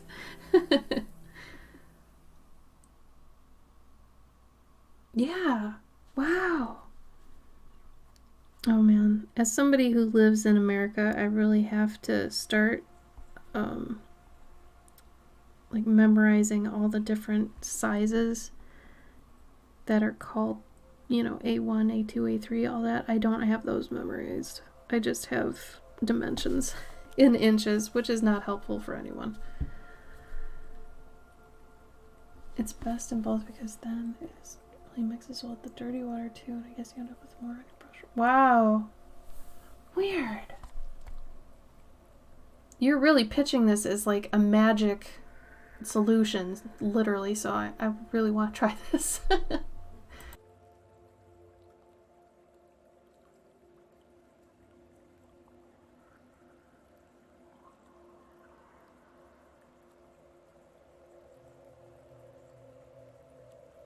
That's amazing.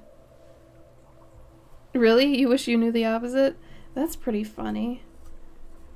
I suppose, though, do the sizes help then talking to people globally? Because I assume if I say A1, and if I knew in inches what that'd be you'd know it in centimeters if you're in a metric system country, right? So maybe that's the better thing to use. Yeah, actually that makes more sense. It's not being paid to say it. That's okay. Hey, if you believe in a product, you should absolutely talk about it. I think that's fantastic.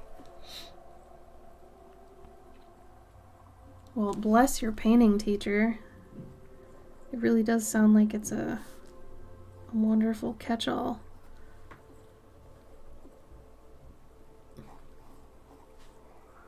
And I want to add more interest to this outfit. So instead of having it like cinch and buckle up the middle like a regular anything, or just not having anything, I'm going to have it do it on the sides here. So to help with clarity of outfits, I usually work the border around things like the sleeves and the hood down into the actual borders. Okay, my husband's here. Gabe. What? Say hello. Hello? Have you ever worked with Oxgall before? Ox what? Oxgall. I've worked with Iron Gall. What's Iron Gall? Iron Gall?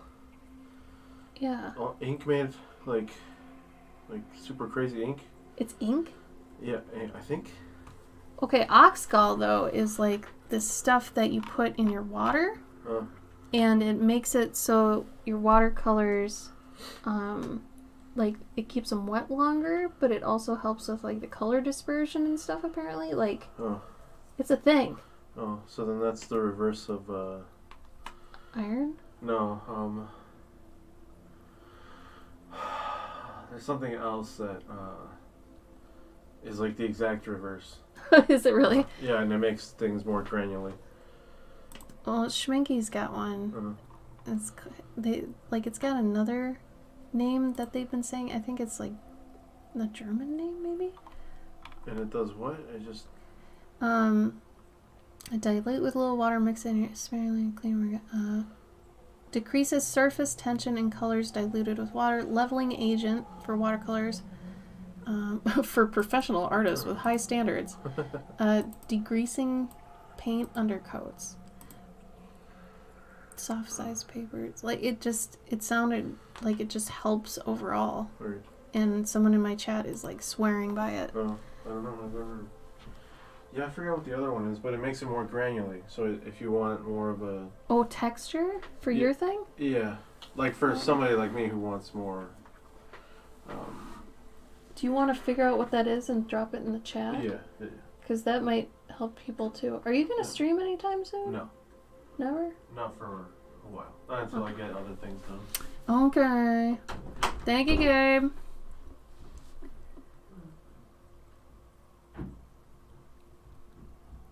Oh yeah, I've heard about the gum Arabic thing.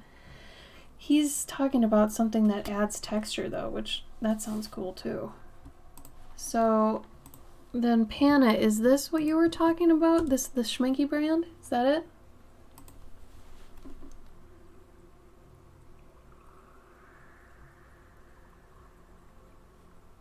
That's crazy. I guess the granulation thing would be really nice if you're using hot press, but you still want like a cold press type texture in a certain area, but not over the whole thing.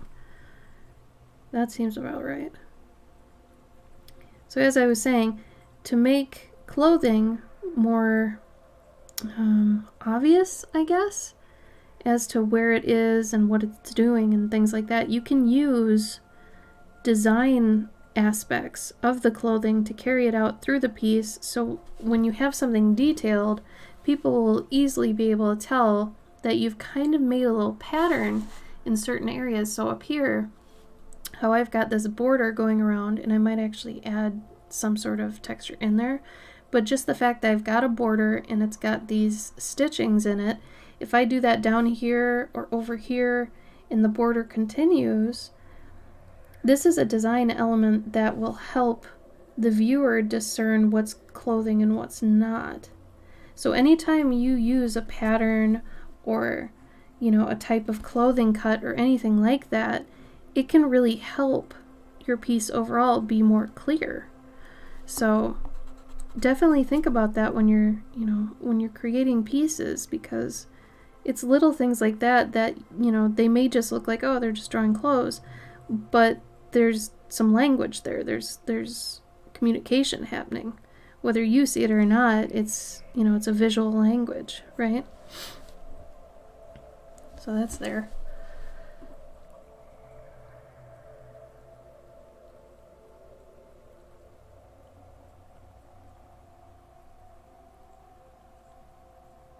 Oh, that's crazy, Panna. It smells good? Ooh, that's a nice, like, secondary effect. Yeah, we'll need to look into this then, because he was talking about a different product, but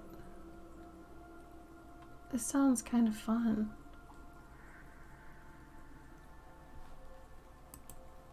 Paint and sniff. Just watch out. Don't want to pass out.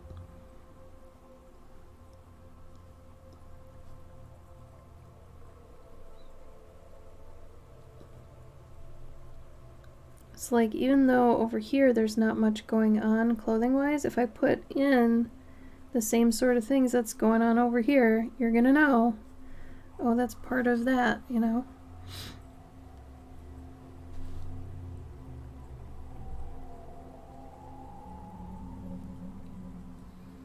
And I'm gonna actually wrap up their feet a bit.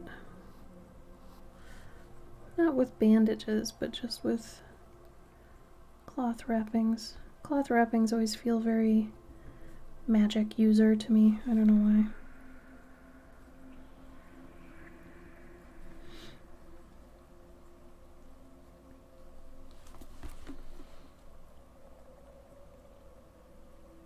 Oh, turpentine, bleh. Yeah, it can definitely help when something is monochromatic, and this will be.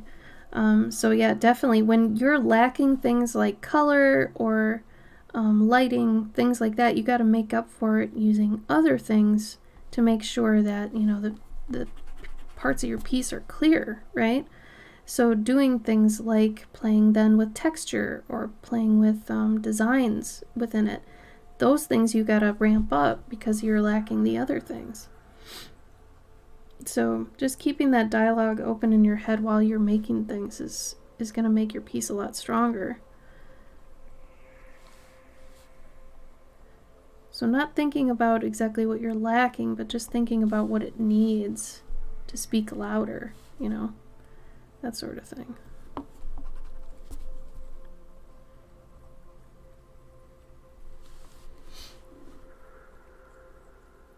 Cross hatching, right? Oh man. I just put up a bunch of like Krampus pieces I did for patrons on our last post, and I was doing a ton of hatching on those. And it's just so fun. Man, you can't go wrong with hatching. It's always like just nice to just do it and then to keep doing it. It's meditative. That's what it is. It's really nicely a meditative thing, you know?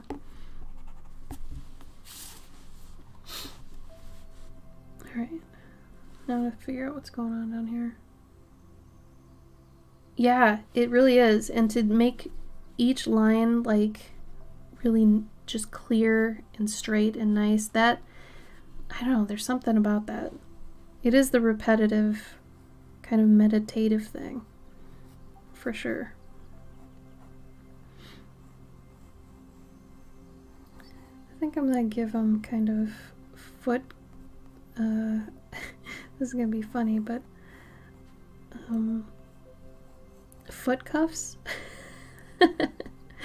So it looks like they kind of had a sort of shoe. It's not really a shoe. It's hard to explain. I do it a lot on my pet portraits, but it gives the illusion of footwear, but they don't need it because they have paws. So I typically call them foot cuffs, but here, you can see what I mean. It's like if you just cut the top off a boot. Just added it on.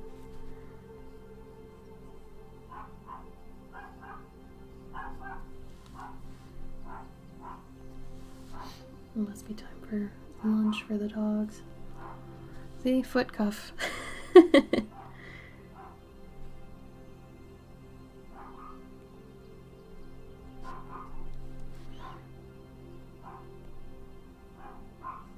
And then usually I put socks or something inside that, but this time I'm gonna kind of echo what I did with the wrists, what I do with the ankles. That's also good too, so they can identify extremities and things like that. Because I mean, sometimes you're gonna wear something on your hands that you've got happening on your feet too. So when that happens, you know, you can do the same thing with your drawings.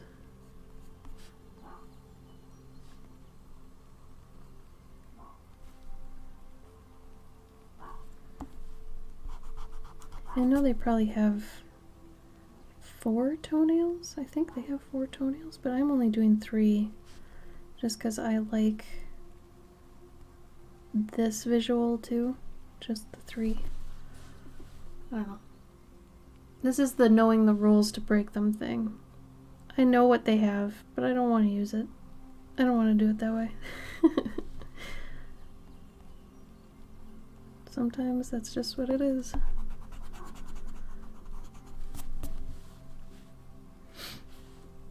And then just to make sure this doesn't look too kind of weird, I'm going to give them sort of a tunic so they don't look like they're just shoving a bowl in their naked lap, which could be weird. You always get somebody who's like, this is disgusting. It's like, bro, it's an elephant on the ground. Just chill out.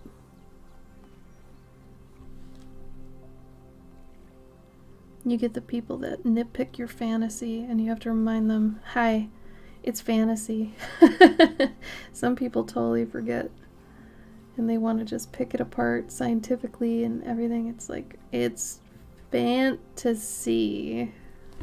I don't know why I'm having trouble visualizing this, but here, gotta turn the paper.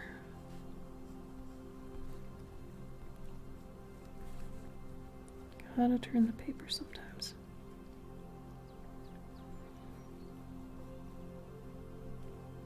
It's about right there.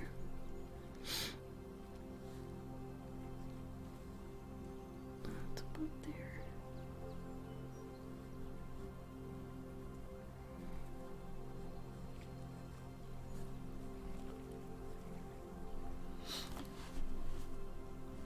Do you have some sketchbooks that you never show even on Patreon or streaming and such? Kind of, but not really. I don't really have time to sketch. If I do, it's for a specific reason. Like I'm figuring out a painting. Some of you may know which paintings these are. I usually sketch if I'm doing a thumbnail.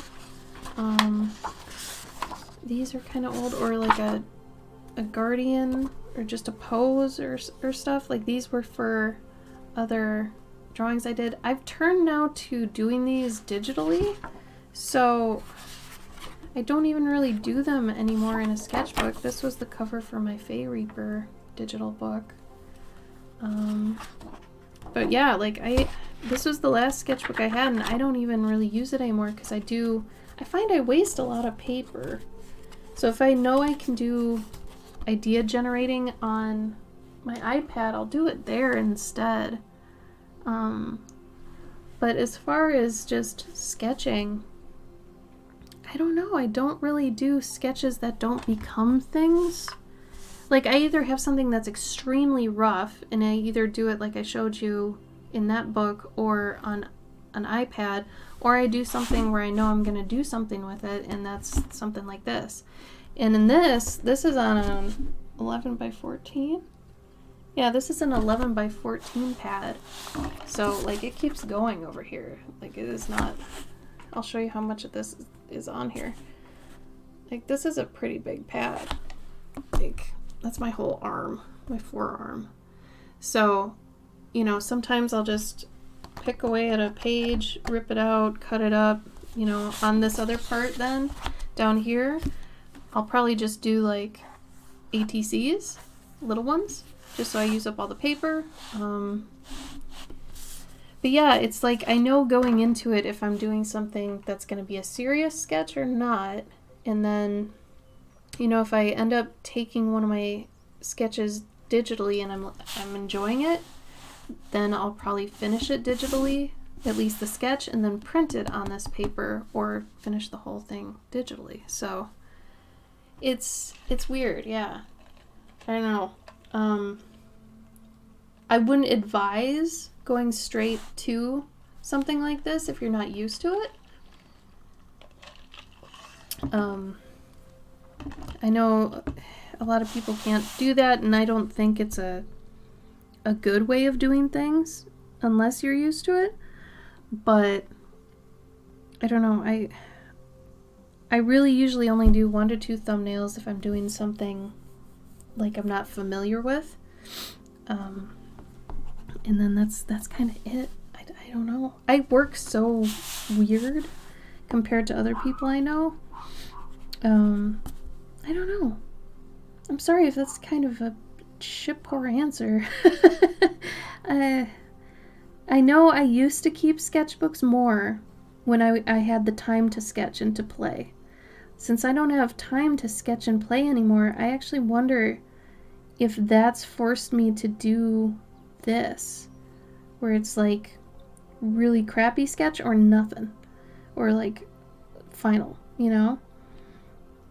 So that's a tough one, because I do have sketchbooks and I should bring them on stream just to show them, like my older ones, maybe from, I think the last time I had a legitimate dedicated sketchbook was in 2015. And I know it's got sketches in there because I did a lot of my Inktobers in that. So I think that was the last time I had one. And I remember I kept it just because I wanted every Inktober to have the same paper, the same everything. Oh, and also my favorite sketchbooks that I used to use were discontinued, so I know that had a hand in me switching how I did things. Some of you were around for that. My Dale Rowney sketchbooks that I would always use, they stopped selling the Earthbound Cache books. Here, I can go grab one. I'll go grab one. I'll be right back.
Okay.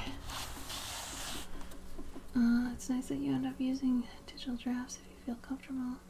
Yeah, less waste. It depends on how rapid fire I know I'm going to be pumping out, sketches to try to figure something out. If I know I'm not really sure what it's going to be, I know it's going to be a lot of different sketches, so usually then I do it digitally. But if I kind of already know what it's going to be, then I do like the feeling of paper.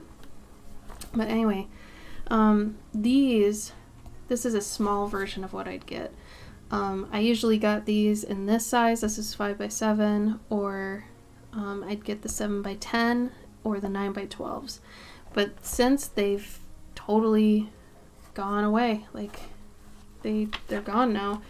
So I mean, I would do like, I'll show you. I don't even remember when this was. This was the first drawing I did of the squash spirit. Now I don't really know what's in here, so it's gonna be fun for both of us. I should have dated this. It had to be around 2016, 2017, I'm guessing. This should tell me. DragonCon 2018. I drew a picture of my husband and I going to DragonCon in 2018. So this is newer. I guess I did have one then, but some of these, like, that was the King of the Castle. I did. There's a lady, didn't finish her. She was at an airport, I remember that. Didn't finish this. Still like that idea. This was for my Fortified Flora series. If you look on my Etsy, I've got a whole print pack associated with them. These guys are for a project I'm still working on. They're little dragons. I usually don't draw dragons, but I'm still going to that. This is for my Book of Books series. So if you're not familiar with my Book of Books series, I think I still have a thing for that, maybe? Or maybe it was this. Hold on. There it is. So one of my Inktober themes went on for 3 years. So every Inktober, I did this Book of Books series where I'm eventually going to put these into a book that's just made up of books. So this is technically a book too.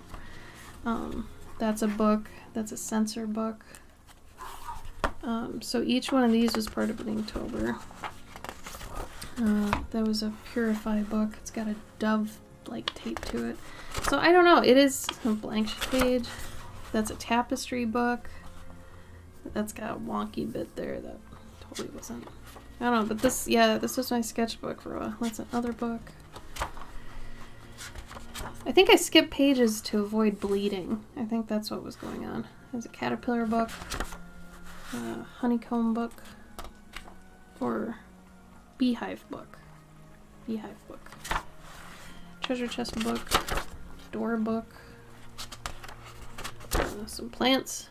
So yeah, my sketches were a little bit more rough, I guess.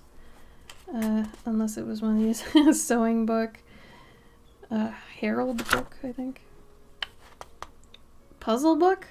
I don't know. I don't remember it. Oh, it has to be if it's got puzzle piece bookmarks. But yeah, so I was going to write something for each one of these. This was an aquarium book, which was neat because I liked thinking of the engineering of a lot of these. Like, you'd move this up and down so you could see the fish and like flip through it. Anyway, frog book with gem eyes. Eclipse book, where you would have to have both books in alternate pages to read it fully. I remember that. Bird nest book. Well, that one's kind of sad.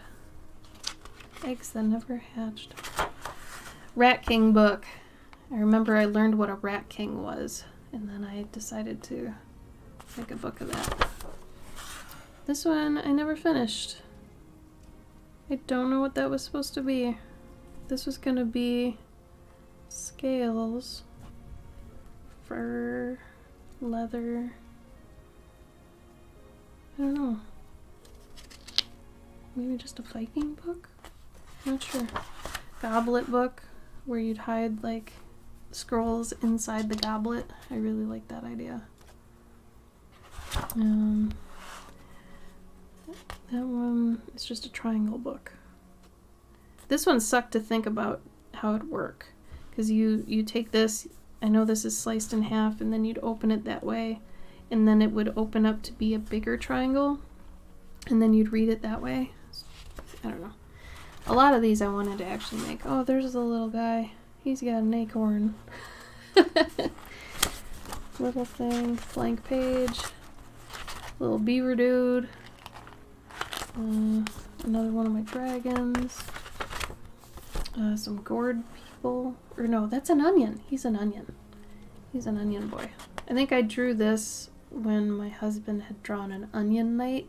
So I wanted to draw an onion in my own way. So they're onion babies. Onion.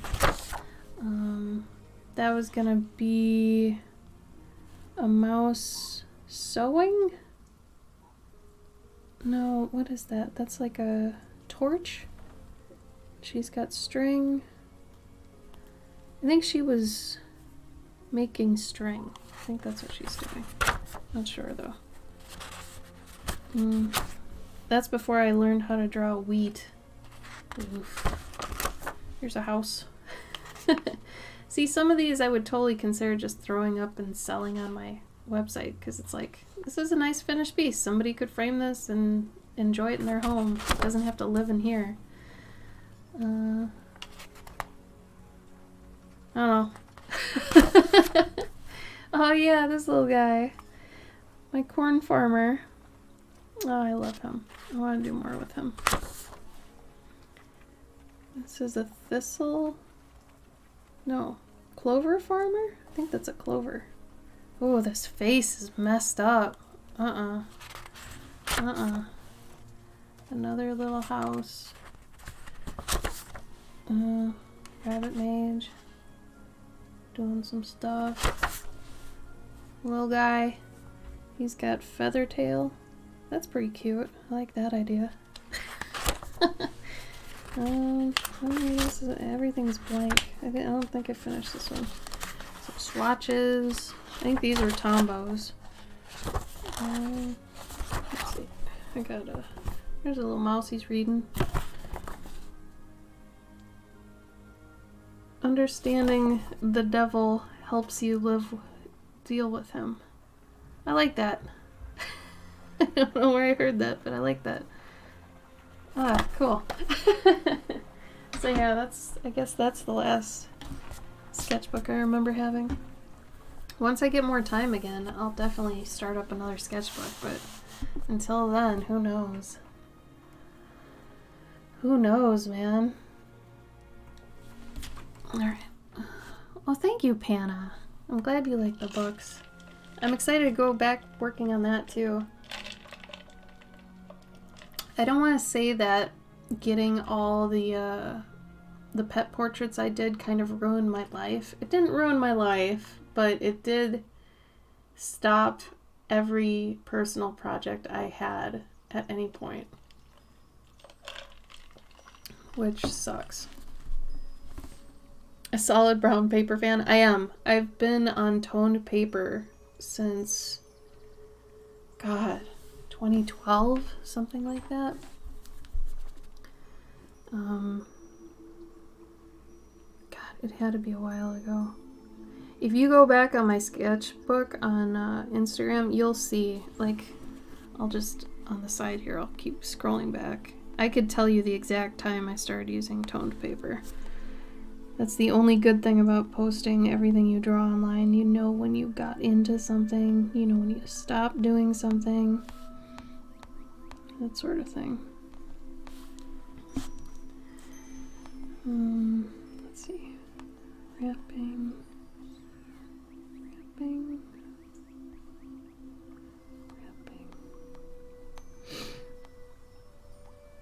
Anybody start watching Our Flag Means Death yet? I asked last week for people to start watching it. I want to know if anybody did.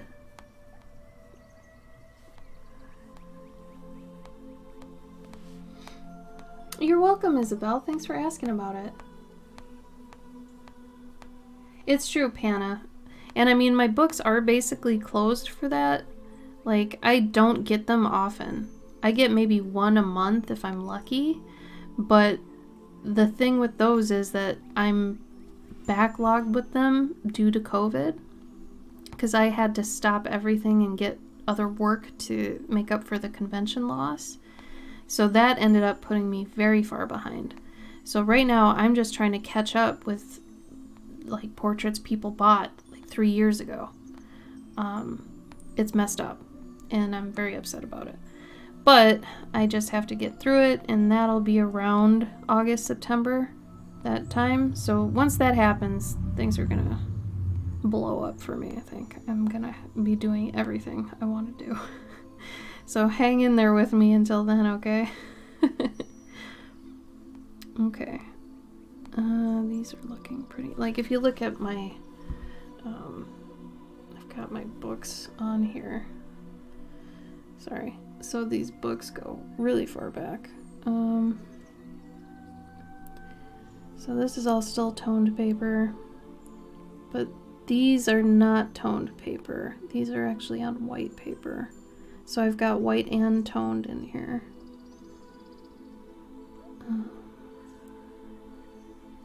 And some white paper. Those are toned. So we're about at where I got it. Or at least at 2014 right now. Now I had a different name when I was doing these. I was under hard shell art at the time. Someone saw a squirrel. These are toned. Oh, thank you, Panna. I have tried my best. Man, I didn't think... Look how rigid these poses are, though. Like, this is rigid.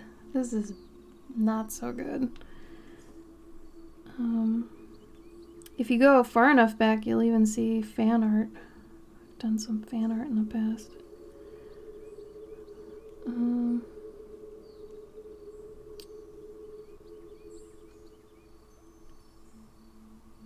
Yeah, honestly, it goes... These are no longer toned. Oh, that one has... Hold on. Look at this. It's Lady Rainicorn. Some Adventure Time fan art. Lumpy Space Princess. Let's see what else. There's Mega Man. Zero. Oh, the Max. I love the Max. D. Antword. More Adventure Time. Earthworm Jim. This was a while ago, though. This was 2013. So that's almost 10 years ago. Hey, Painted Brain. Thank you for the follow. What's up? So today we're actually doing this. I'm just going back trying to figure out when I started doing toned paper. Oh, who's seen Green Mile? I did one here of John Coffey. I love John Coffey. He's a good character. Judge Dredd. Yeah, Judge Dredd. Gozer. This is back when I would just take requests from people on Instagram. Because I drew a Digimon, and I am not a Digimon fan. Oh, here's a elephant. Interesting. Oh, I should add that sort of thing again. I could do that. There's a little mouse on a pillow up here. So yeah, if you go really far back in some people's... Oh, I did a Sandman piece. I enjoyed that. That was ink wash. But... yeah, I think these are all... So the first toned one that I did is... I can actually tell you because these are not toned. You already passed it. Go back, go back. Those are all on white paper. I think that was still on white paper. Yeah, I think those were still on white paper. Huh, it might have been... Dang, might have actually been this one of Fiona and Cake. I love this new mid-tone paper. Check that out. March 30th, 2013. So like a month ago, and almost 10 years ago, I've been using the tone paper. That's crazy. That is crazy. And then I did a Bastion piece. Oh, I loved Bastion. Bastion was fun. But I highly suggest going all the way back in some people's Instagrams. You'll find some fun stuff. Like where they started and where they are now. But yeah, technically my first pet portraits were of my own. But yeah, 2013. Howdy, howdy, howdy. Hi Dennis, how you doing? Thanks for sticking by me through that, going through my own Instagram. How's Saturday doing for you, Dennis?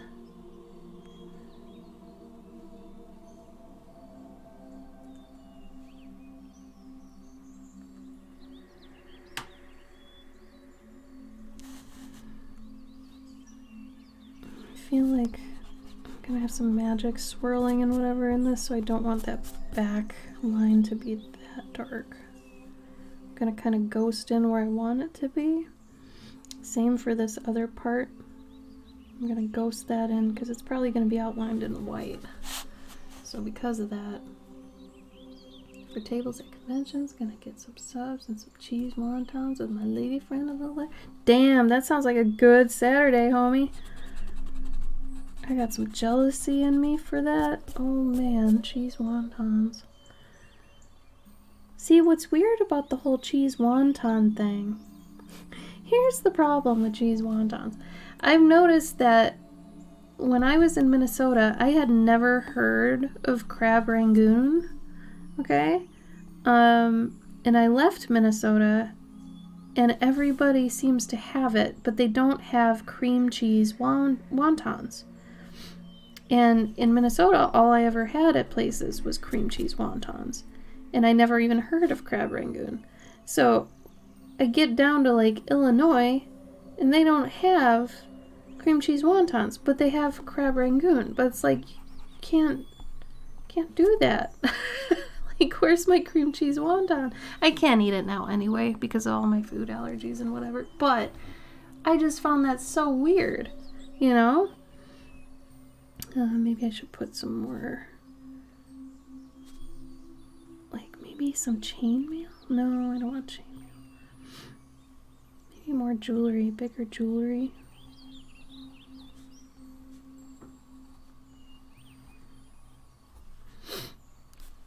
Let's do that thing that I had on that one picture where I had a little ear cuff here.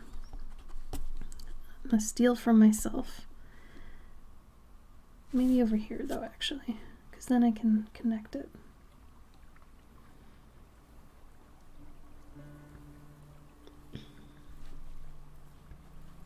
Yeah, we'll do it over there. So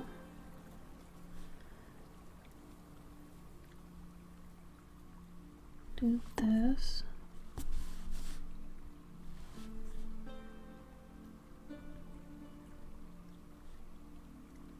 It's funny, my stupid brain was like, you're gonna get some subscribers, Dennis? Subscribers, huh? You meant like subs, like submarine sandwiches. I'm dumb. Oh, really, Panna? Let me see. Let me see. Ooh. Oh my gosh, the depth you're accomplishing in that. My God. Yeah, you did a curled over leaf. I love it. How long did that acorn take you? I love that you're showing your photo reference in the background too. That's really neat that you're using ones with that kind of drastic lighting. I actually really like that. You don't see many reference shots with like leaves and things with, you know, lighting that's that dramatic. I really like that. Really? Wow. You killed it. That looks great.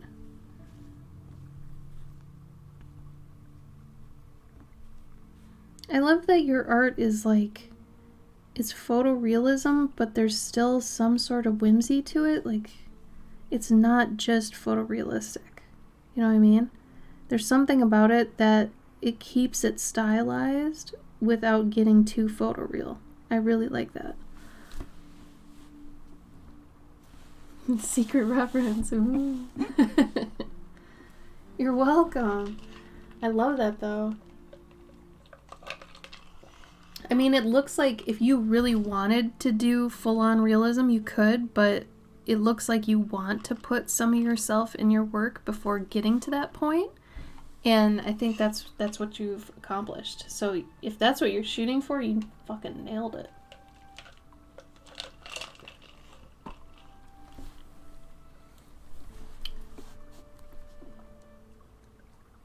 Yeah, no, you got it.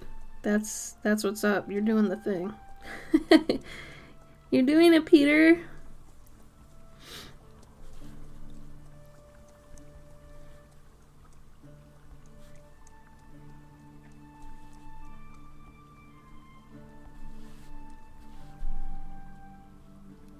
I always love how you use color too.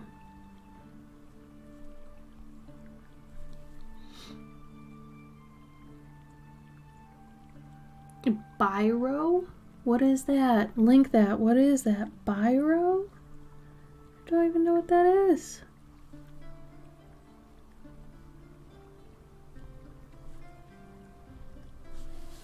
Dennis, do you like elephants?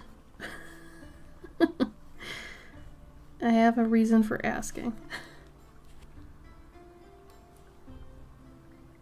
Oh, a ballpoint pen. You guys call them biros? Oh my god, someone please explain that to me. Please. They're called ballpoint pens, yeah, or like, Bics. But Bic is like the brand. But yeah, ballpoint. That's crazy. Biro. Is biro short for something?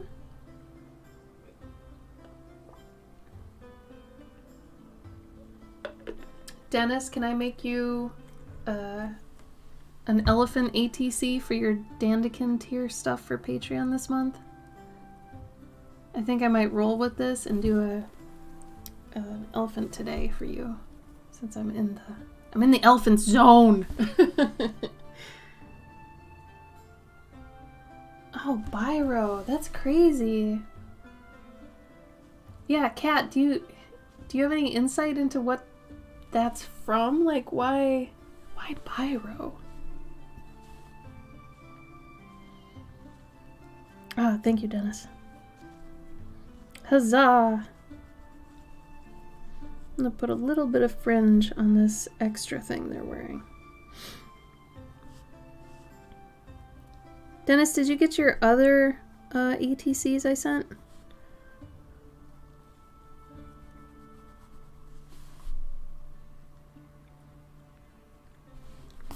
Oh man, I want to do some tattoo work here. Let's see. I gotta think of a symbol that's not a symbol, that could be a symbol, that's not a symbol.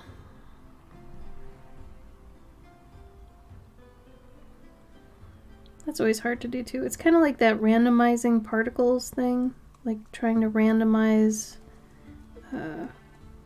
rain or snow in a piece. Like making a symbol that's not a symbol is always kind of difficult.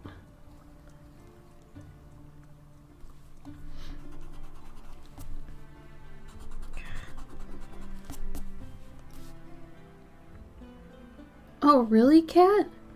That seems way better than actually calling them by a brand name. Calling them by the inventor makes way more sense.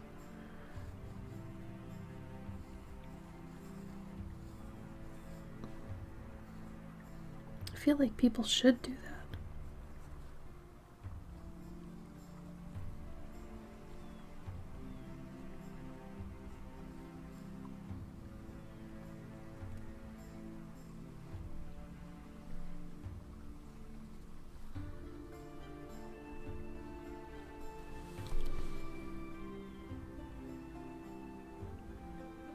Yeah, that's crazy. I didn't know that.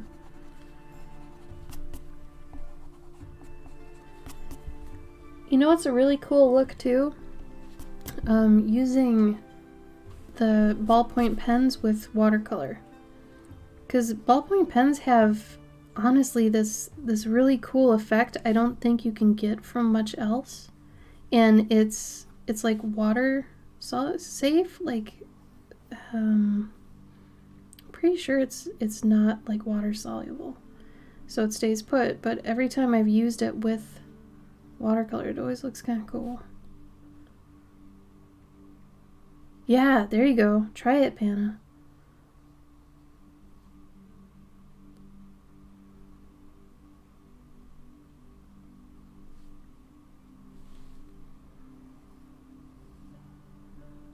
I'm kind of, I think, like, not even trying, but I'm mixing some, like, Hindu imagery with some African elephant stuff. Like, I feel like the headdress is more African, whereas these symbols and some of my more, like, I don't know, some other parts of this feel very East Indian. And that's kind of fun. I'll be honest, I think that's turning out pretty cool. Alright, I think we're ready to go on to the toning. So I'm gonna go around here and just lighten up some of my lines that I know are gonna get washed out with some of the white I'm gonna do. So I'm gonna do that. But I think I am also going to shade real quick. There's an insane artist called Dina Brodsky. Do you have a link?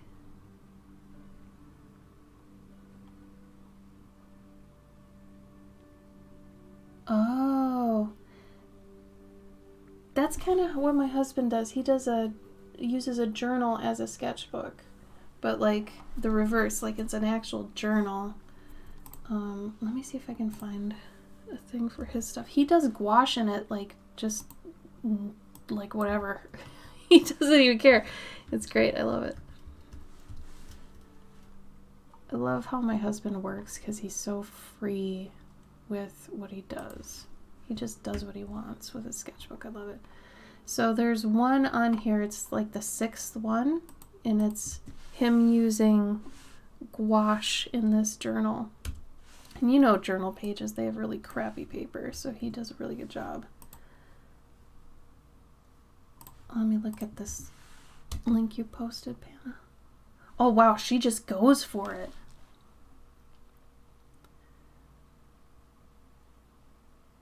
So did she even write anything in there that the words are? Oh my god, this is gorgeous.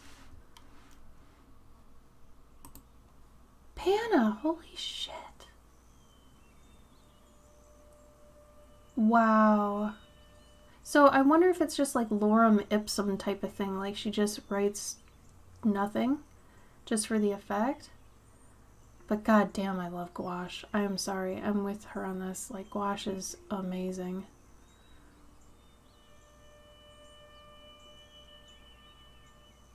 Oh, how cool.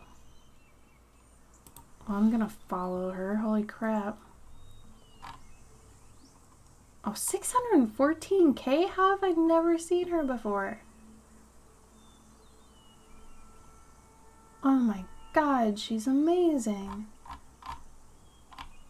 Thank you for sharing this.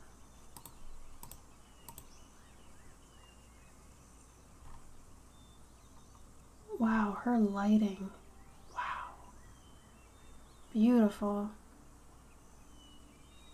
Totally, Panna.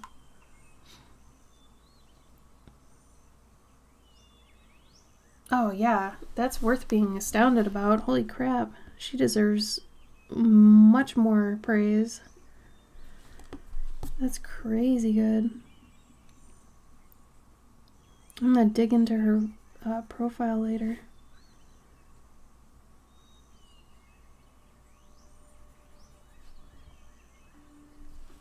This would not be like that, actually.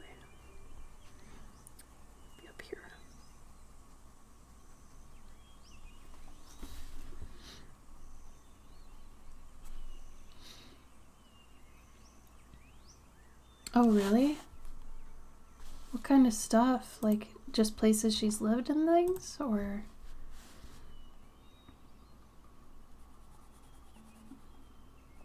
I'm gonna try to get some of the divots and things that are actually in this elephant's ear.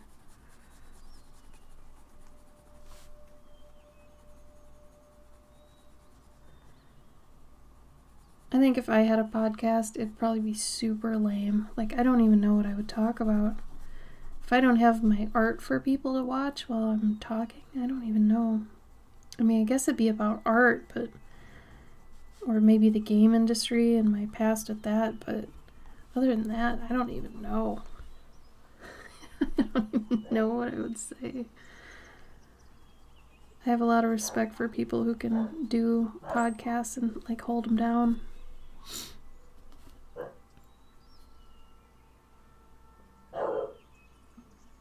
Years and years traveling Europe by bike and sleeping on the roadside. Wow.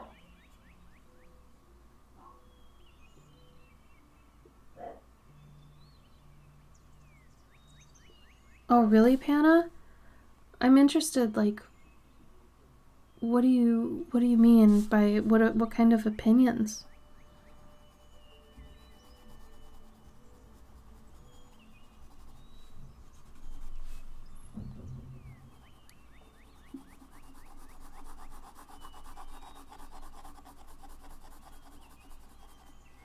I guess I'm not familiar with what they usually talk about in that world.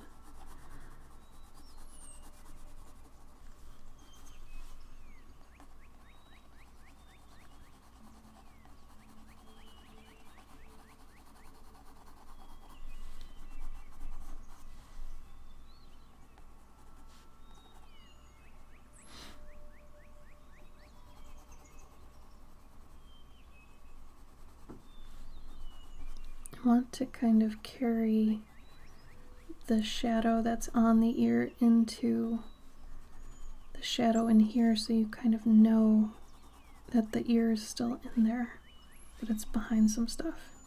Now it's behind this hood.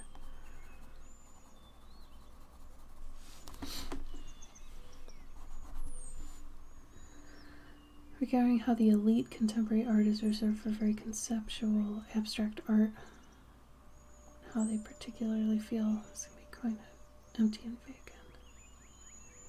You mean like just a blue square on a canvas sort of thing? Is that what you mean, like modern art?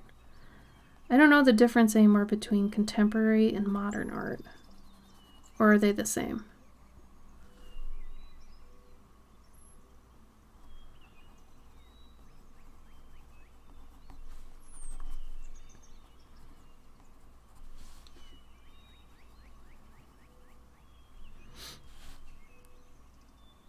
Huge shame that only this kind of art really feels like huge spotlight. Oh, I see.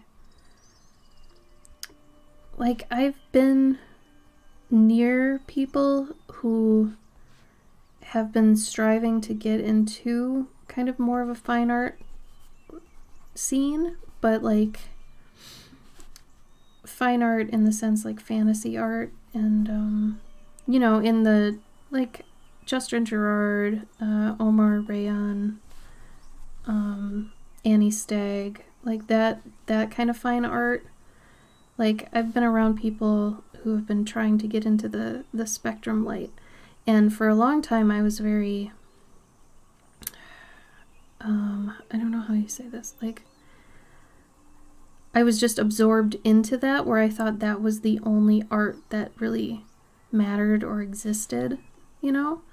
And I recently had to keep reminding myself that that is not the only art scene that's there, right? And I know I'm not a fine artist, and I'm not trying to be, and I don't want to be. So I would stress myself out that I wasn't like fit for spectrum or whatever in that whole scene, because everybody around me was trying so hard to get into that. And I realized I was surrounding myself with people who had different goals than me. And since those weren't my goals, it didn't really make sense for me to be, you know, a part of that. I mean, they could hustle like nobody's business, but it just wasn't my type of hustling, you know? I don't want to spend 130 hours on a piece. That's not me. You know, that's not how I want to do things. I want to make books. I want to write. I want to, you know, realize my own worlds. And that is not that fine art area. So I needed to realize that, you know, I belonged somewhere else other than that. And that not only did I belong somewhere else, but other places did exist. And it bothered me because for a while I felt, I don't want to say I was in a cult, but it felt really like I was blinded to any other kind of art that was out there. And maybe some of you also need this, that, you know, that's not the only tier of art you should be, I don't know, aspiring to. There are other places. You know, there are so many other places that we don't even know about because they never get talked about or put on the internet or anything, but they exist, you know? Anyway, modern art usually goes up to the 1970s. Oh, okay. Artists, curators, handlers.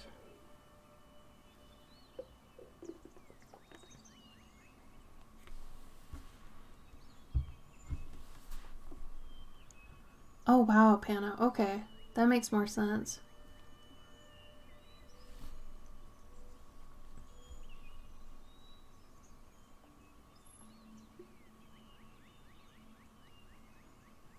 See, and I, as somebody who isn't a part of that, when somebody says it's illustration, if you look up the definition of an illustration, it just means a drawing, you know? And I've had fights with other artists about that, you know, you can't just say illustration and everybody thinks the same thing.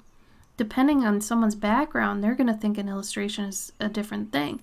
Same thing with people who say like independent artists versus freelance artists versus contract artists and all these things. Like some people rely heavily on labels, but I'm staunchly in the realm of everybody's going to have a different view of what each of those is because nothing is clearly defined.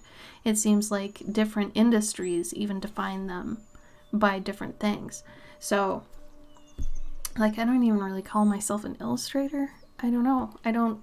I guess I am, but I feel like illustration in my book is that you're illustrating for something. Like, there's a story, you know, like this is a sketch right now. It'll be a piece. It'll be a drawing. It'll be finished. But is it an illustration? I don't think so because it's not accompanying anything. But again, that's my opinion. So I feel like no matter who you talk to, it's always gonna be a different definition. So you always have to kind of dig into what they mean when they say it. So I've gotten into the habit of if somebody says something like that, I always have to say, okay, what do you mean by that? Because, you know, you talk to different people, maybe people who have been in academic art and people who haven't been, and it's going to be different all over the board. Right? Nothing's well defined. Yeah, Kat, 100% that. And what's even funnier is when I was doing taxes, you get a tax break if you're a performing artist. Now, I had to look up what that meant because that was the only art-related anything in there. And I thought it was kind of unfair because it was performing arts in the sense like you're a singer, you're a musician, you're an actor. But people who do like makeup art or stage design or lighting design or anything like that, anything related to the arts that are outside of the singers, actors, whatever, artists weren't even in it. Like illustrators, artists, draw art, whatever. We weren't even part of this. It was just people who perform. And anybody outside of them didn't get this tax break. So anybody that actually helped them be where they are, do what they do, exempt. Like, I found that very disheartening for anybody that's even in the industry of any kind. You know? I didn't think that was very fair. Like, if you're going to include those, you have to include the auxiliary people, I feel like. You know? yeah, it was maddening. Because I dove into that a bit, seeing if, independent contractors or just artists in general got anything, whatever. It drove me nuts. Maximum rank, thank you for the follow. How you doing? Alright, I think I'm getting to the point where I want to start the markers, but I also just want to make sure I get main lighting areas down here. Nothing crazy, but I'm also thinking like what parts of this are going behind the elephant and what parts are in front. And then I'll go over it again later. Try to define more of, where things are and what things are. But put this further back. That might be pushed back and like rim lit a little bit. Yeah. And this will mainly be really bright, except for this.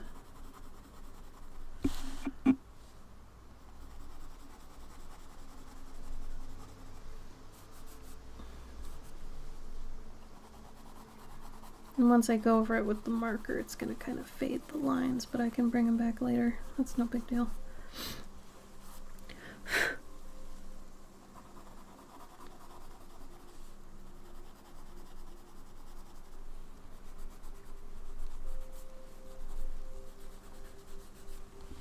Alright, I'm going to take a progress shot of this.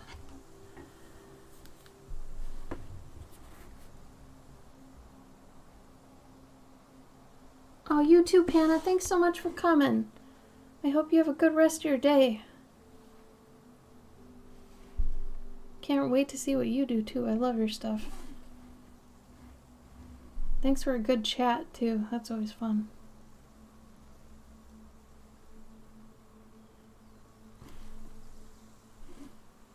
Oh, of course, I take a picture and my head's in the frame.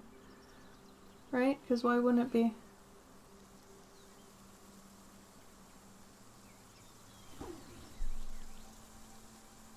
There we go. Okay, that should be good enough. Let's do it.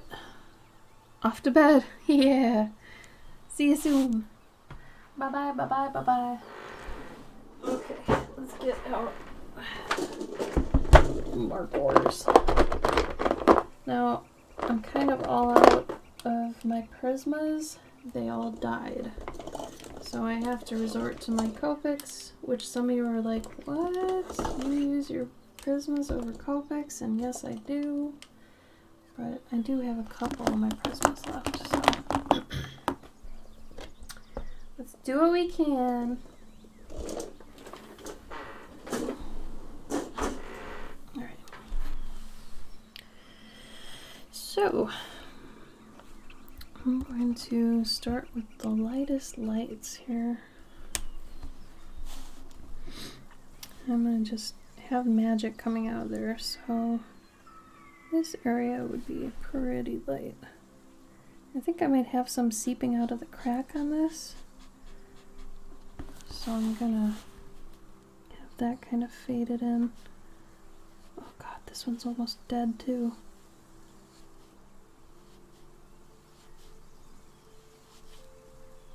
When your markers start dying, just start going slower. You can't go as fast in flick as you want to if you want to fill a space.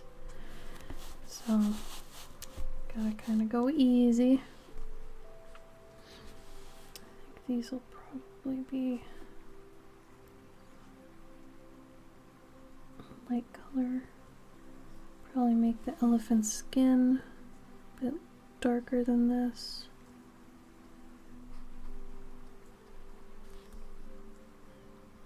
And then the little boot cuffs, probably pretty dark. Is dying.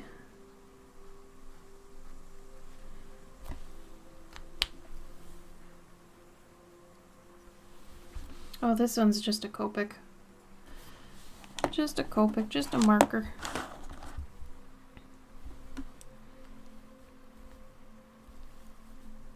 yeah, they're brush pens. Or sorry, brush markers. These come in all kinds of different, they're the same thing. So sometimes they have chisel tip, and you'll see that by Prismacolor messages it pretty nicely. It'll be a straight band here, but if you go like this, you know, you find one like this, it's a brush tip.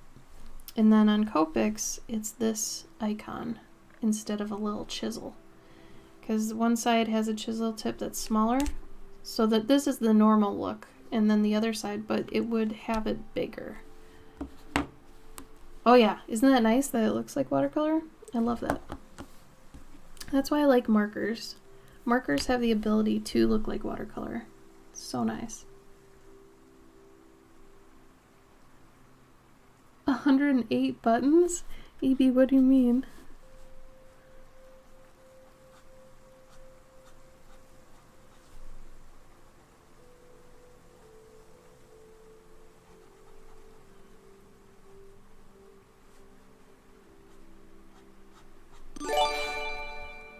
Oh, thank you, Painted Brain.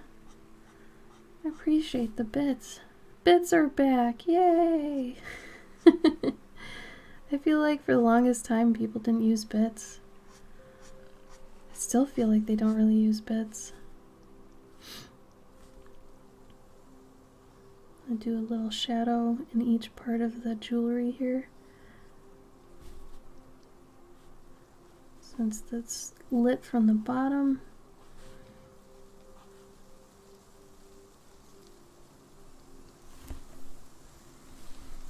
And come down with this. How dark is this one? Oh, on your markers? New designs. On Copics? Copics have it?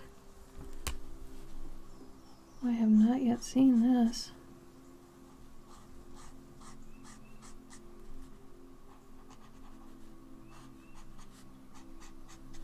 Oh my god, I'm totally running out.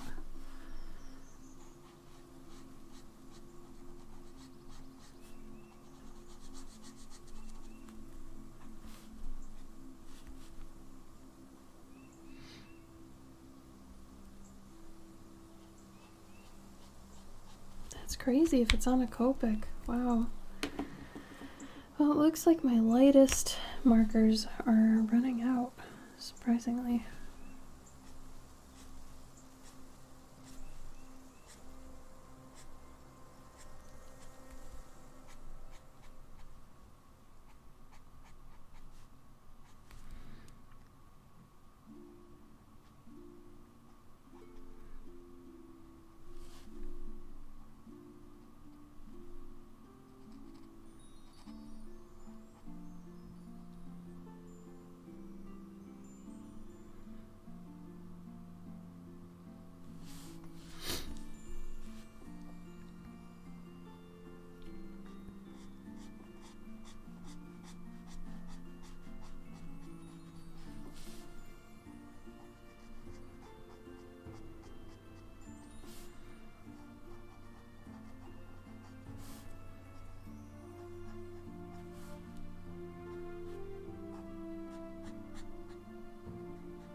I'm confused about this button press though. Like the markers have it? Like it's a retractable thing?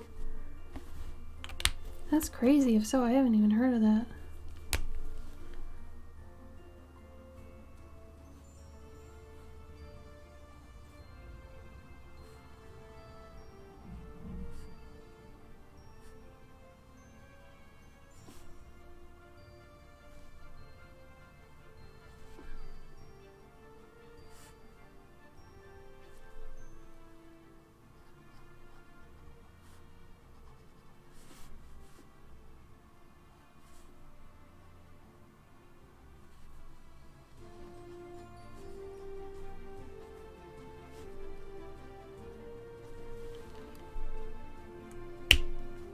Oh, not markers.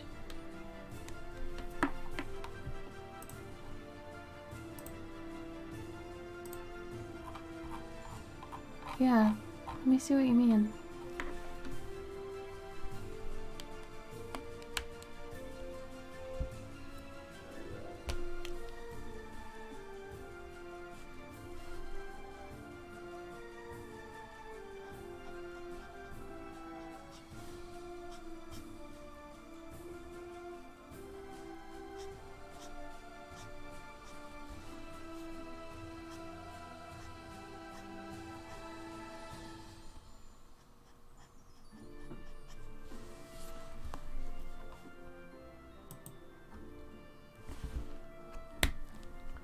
Oh, you're talking about your button maker. Oh, I thought you meant buttons, like press buttons, like you pressing buttons. Gotcha. Oh my god. Oh, that's great. No, I've got a button press that looks kind of like that, but it's not as cool. Yours is really cool. Yours looks like it was a really expensive one.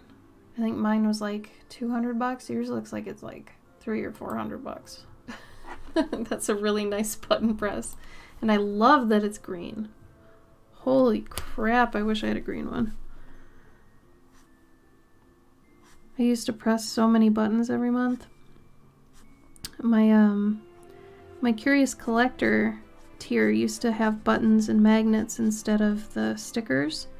And so for a long time I was, you know, doing buttons and magnets every month. And it was extremely time consuming. So I ended up having to stop that for the moment. I may eventually go back to it. I don't know right now, but I still offer them as buttons or magnets on my website. So if anybody ever wanted that gets the Guardians, that's still there.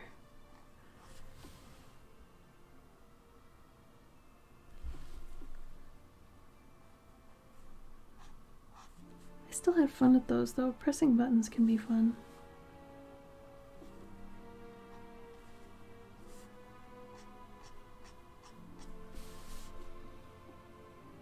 On Amazon? Really? Wow.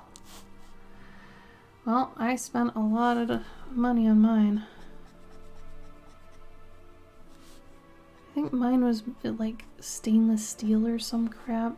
It lasted me like 4 years or something crazy, so maybe that's why it was expensive. I don't know. Let's say that. To save my brain.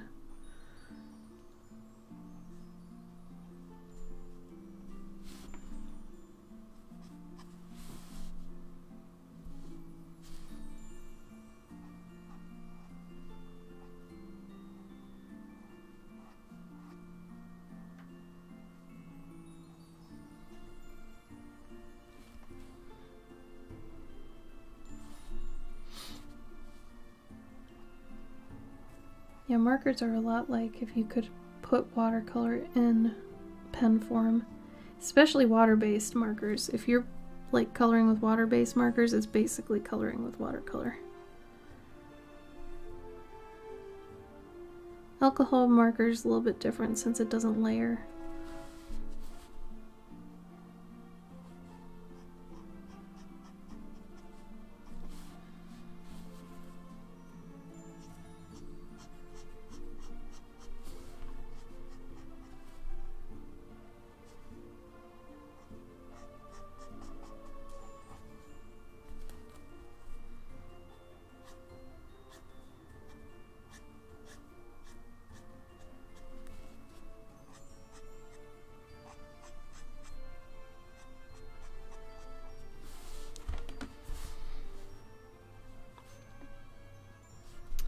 This is going pretty quick. I'll be on to the white stage in a minute here, I think.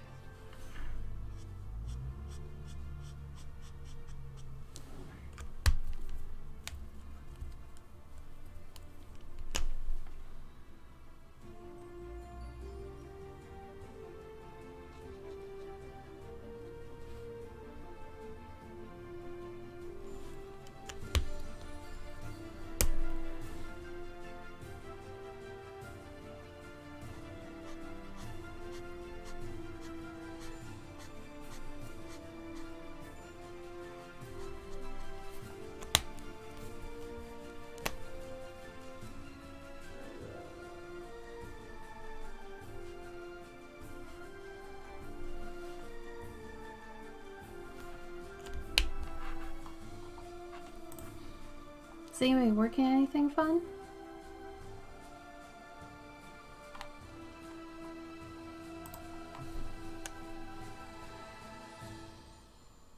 I think I'll do pretty dark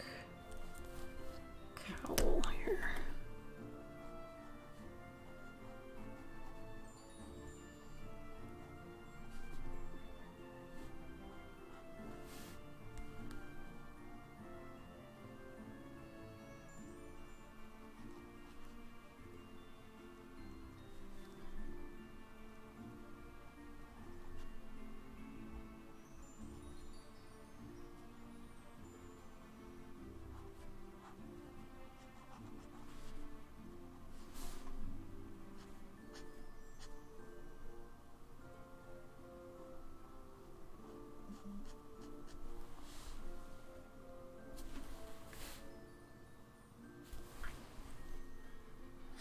My brain is still mush though from doing taxes this week.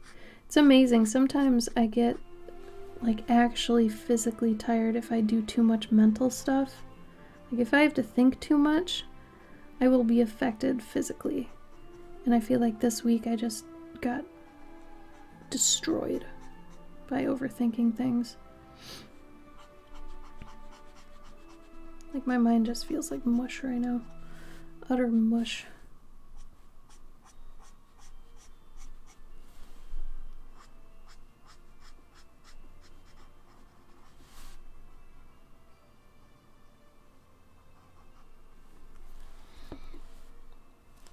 Oh, bye, cat. Yeah, have fun with the puppy. Oh, have a good day, cat. Thank you so much for dropping by. I miss you. I hope you're well.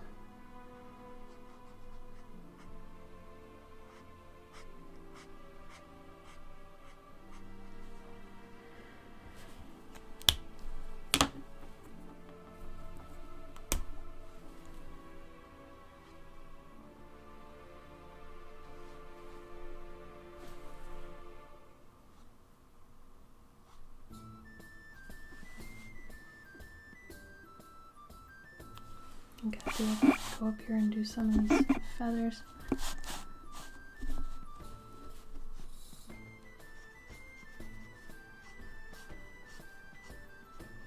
Since these are higher up and further away, it would take the light a while to reach them.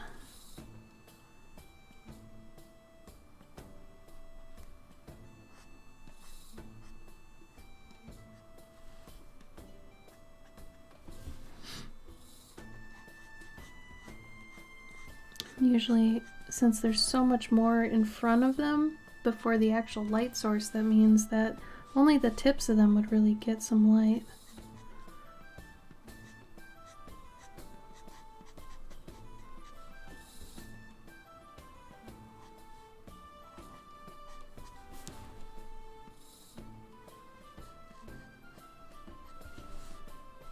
Yeah, kind of like that.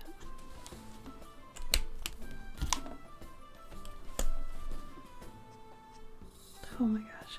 If you're sensitive to marker alcohol smell, Copics are horrible. Like, I don't know how Prismacolor gets away with not having it as bad as Copics, but oh my god, Copics are like a million times worse. Prismacolor is usually really good about the alcohol smell, like it's not as bad, but oh god.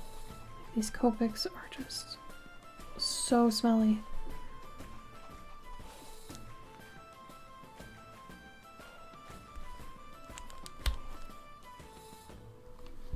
Alright, I'm gonna go in here kind of with some stuff. Really light stuff. You know, I'm gonna actually use the light one. Since this is running out, it might actually work in my favor. Sometimes you can use things that are running out on purpose.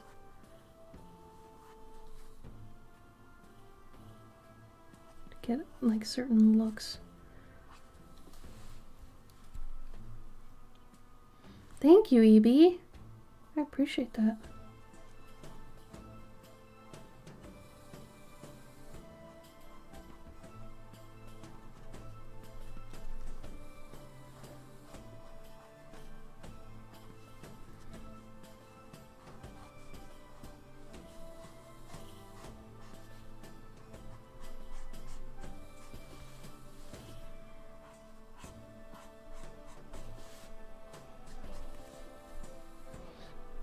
put some in here, but not much.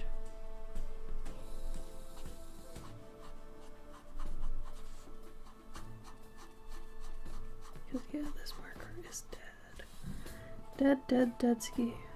Very dead. So dead. Alright. Now if I wanted to, which I think I do, just paint out the rest of it. I might do that digitally. I actually don't feel like doing that. Alright, let me take another progress pick and then we'll get to the fun part.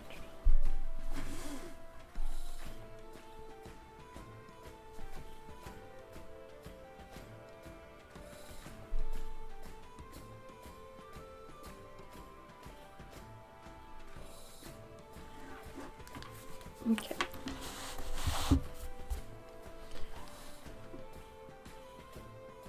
I don't know. Not usually. But I mean, you can if you want to. It's kind of up to you and what you plan on doing with the buttons, you know? But if you've got a series like you do, I think I would. I think that would look pretty nice, honestly.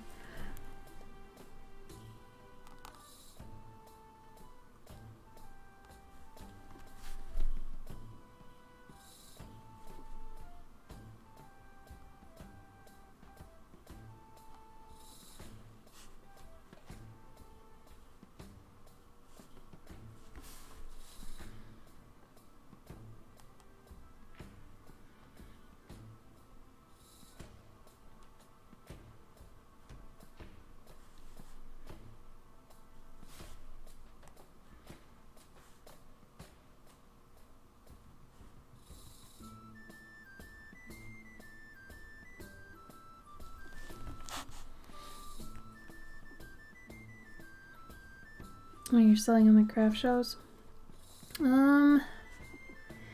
You could, but I think it'd be a waste of resources when really you could just have them displayed on a cork board, each one, and then people can say, hey, I want this one, this one, this one, and that way you can just kind of throw them into a bag. Otherwise, if you do the backing cards for each one in that case, it would be way too much, in my opinion. I think that would really be way too many resources. It would be a lot of time for you. And I mean, if it's at a craft show, I think people are used to having little bins and things that they reach their hands into. So if I were you, I would just have a display board with them on it and then have people tell you which ones they want.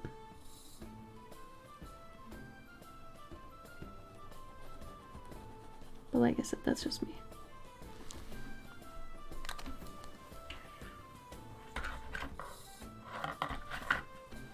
You're welcome.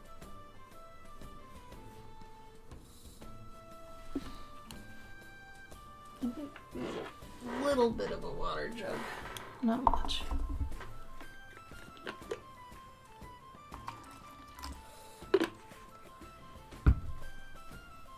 Yeah, I would just have them there, and then if people, you know, want to use them or want to pick which ones they want, that'd work.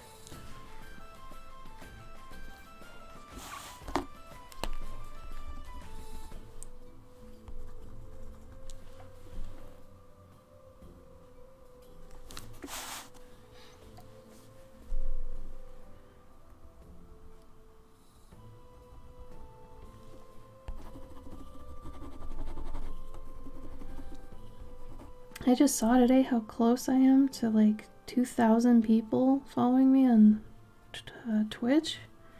So I mean, if you like what you see, give me a follow. I'll have like a giveaway or something at 2K.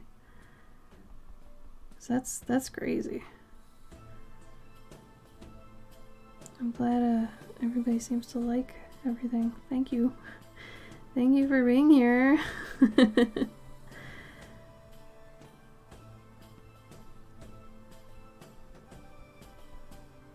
Glad so many folks enjoy it. I don't get to stream as much as I used to. Hopefully this fall though, I'll be able to, you know, a couple more days a week. When I first started, I was streaming like 6 days a week, every week, for like 8 hours too. It was insane. It was fun, but man, it was insane. And then I just got too busy to do it that much. I probably won't go back to doing it that much again, but you know, doing it more than once a week would probably be nice.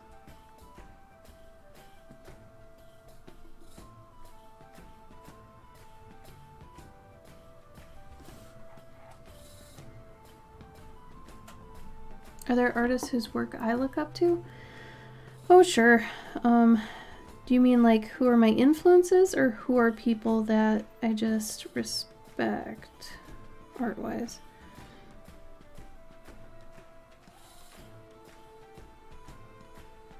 Like, I guess you could take that either way, really.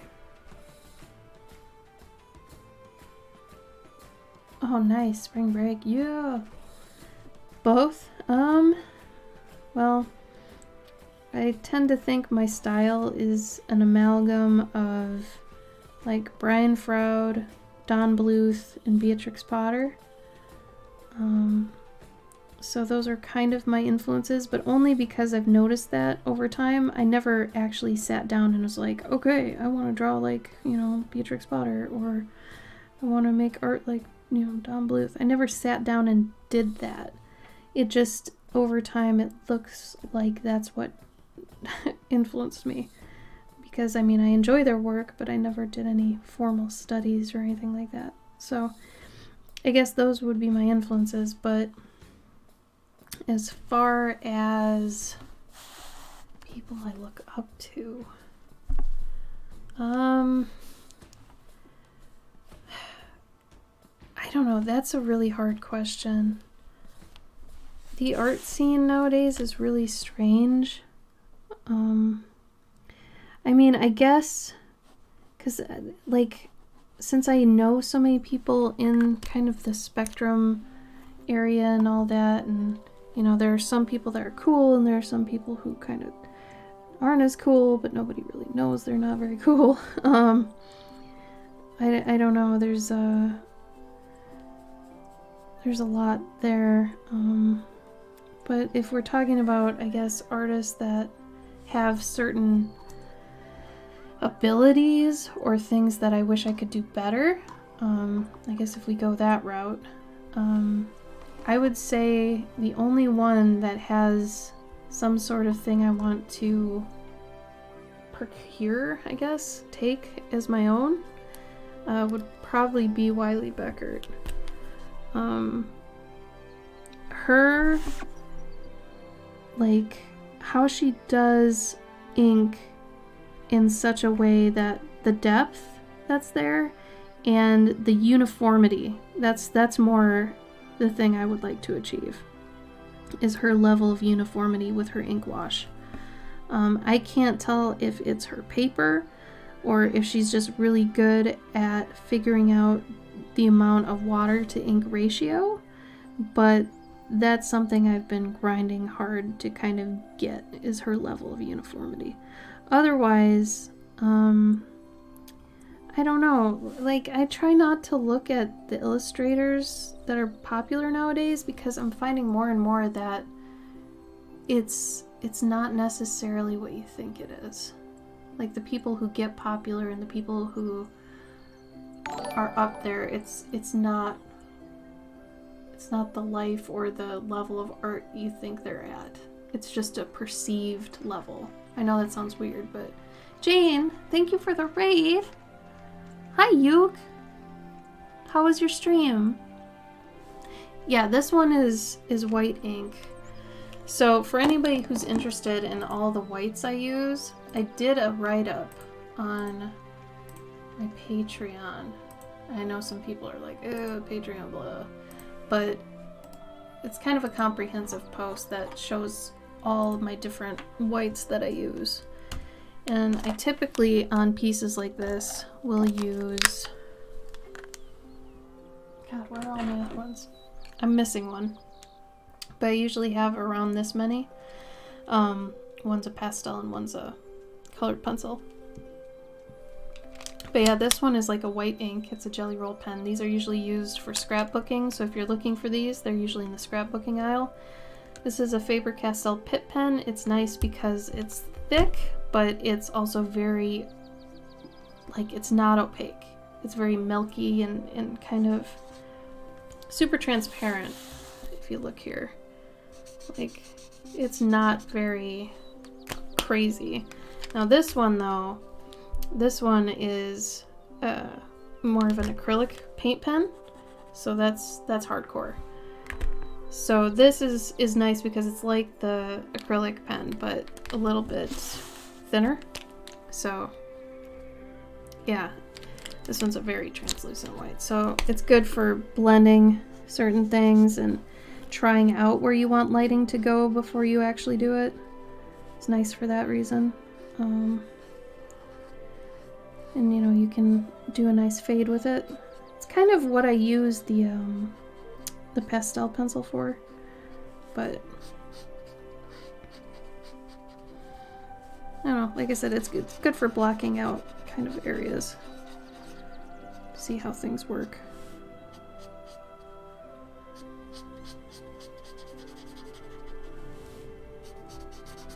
I don't use it very often because it still has a line on it, you know, but it's not horrible.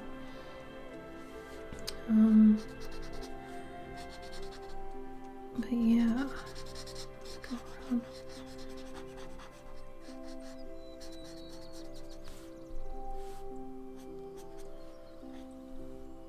Thank you, Jane.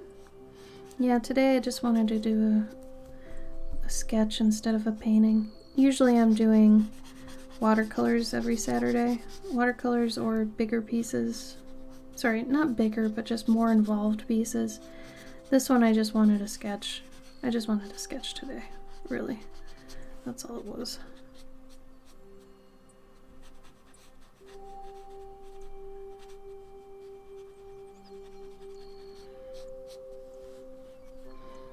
So this is kind of an homage to an earlier series I've done, my caster series, where I was doing a bunch of basically just casting and magic, mage-like animals. I have prints of that on my website. Is anybody here doing the Etsy strike? Curious.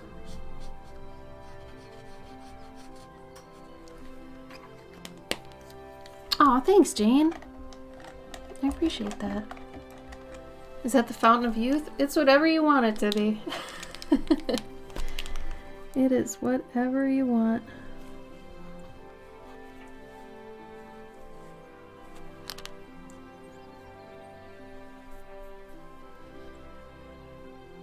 And sometimes the pens don't do what I want them to, so I kind of push them around with a paintbrush. I made that one into prints too, Jane. If you know anybody who was interested in that one. I actually updated my website to have a bunch of prints on it that weren't there before. People are striking Etsy from, I think it's the 11th to the 18th. They're putting their shops on vacation mode because they feel like Etsy has raised fees too high, and at this point it's really screwing the sellers, basically.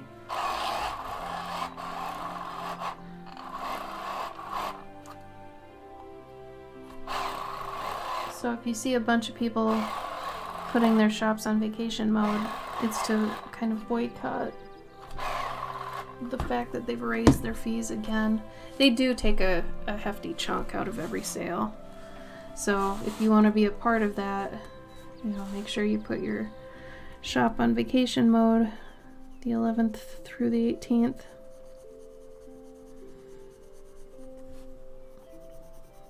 And if anybody else that doesn't have an Etsy shop wants to help, you can just not buy anything on Etsy between those 2 times. Those 2 dates. And that'll help as well. I don't know what'll become of it. Who knows? But they are pretty greedy. Yeah. I'll admit that. Every time I sell one of my portraits, they take like $50 from it. I mean, that's a pretty high amount, you know.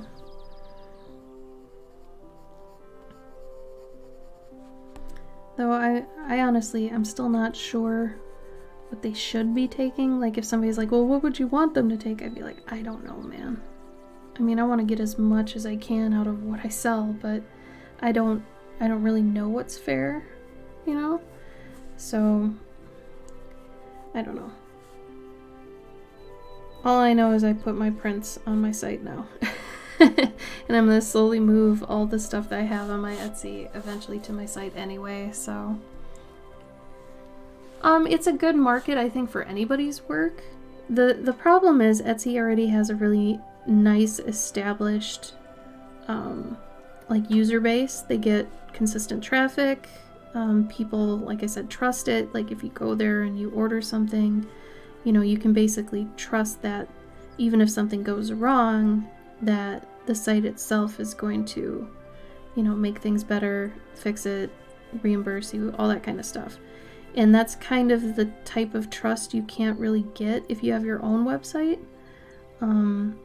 You know, because there's a lot of shady stuff that people can do with websites that, you know, are their own and things like that. So, you know, there's less of a chance of getting screwed if you're going through a well-established site, obviously.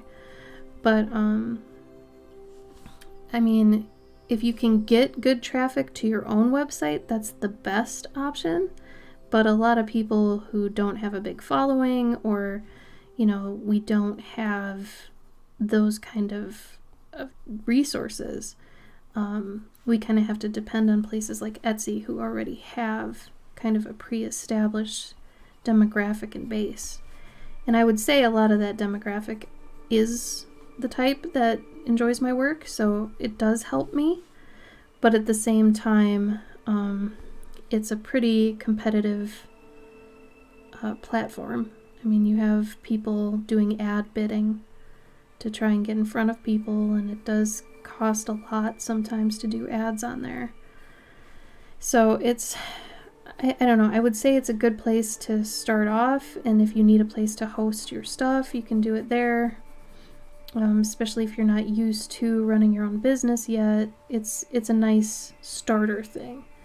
But once you get going and you get a following and all that, you'll eventually want to migrate over. Maybe keep a few things on your Etsy site, but ultimately move off it. But it's like business training wheels, really.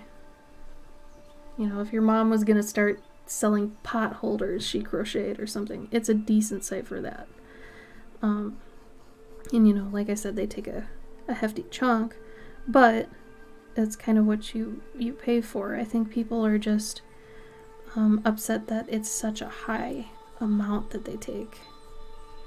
And they have increased it a couple times over the past couple years, and it probably is due to the pandemic and such, but it does seem to be much higher than it needs to be. That's the other thing. So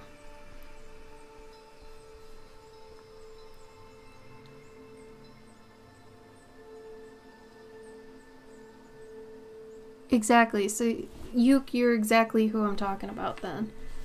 Flakes and scammers. And now, I think it's okay to buy from someone's site if they do have like an established fan base of some sort on whatever you saw them on. So if you saw, let's say, me on Instagram, and you saw I had like 10K people and I'm all over the internet is the same name and not just one place, I would hope that's enough proof where you'd be okay being like, oh yeah, okay, this person runs their own business.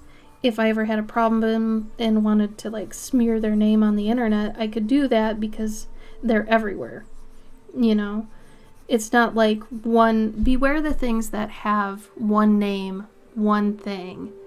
That means usually a scammer has just made a website and just steals art from something and puts it up there. If they just have one landing spot, That's a red flag in my opinion. So yeah, don't buy from those. But if somebody seems to have an established anything, like they look like they're everywhere, I think that's trustworthy. I think that's a good sign that you can trust them. But yeah, it's hard nowadays because there are so many bots that are even creating websites to look like artists.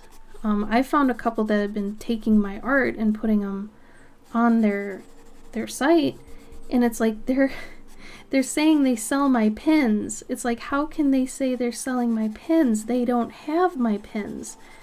It's really weird. So that they're just scamming people out of money and then not delivering the things. So you can't even report them to anybody. There's no one to report that kind of a website to. You just hope they get known as a scamming site. It's really scary, So, I don't know. Search save dragon sticker. Thousands of exactly. Yeah, Isabel's right. Having good search engine optimization is hard for your own website.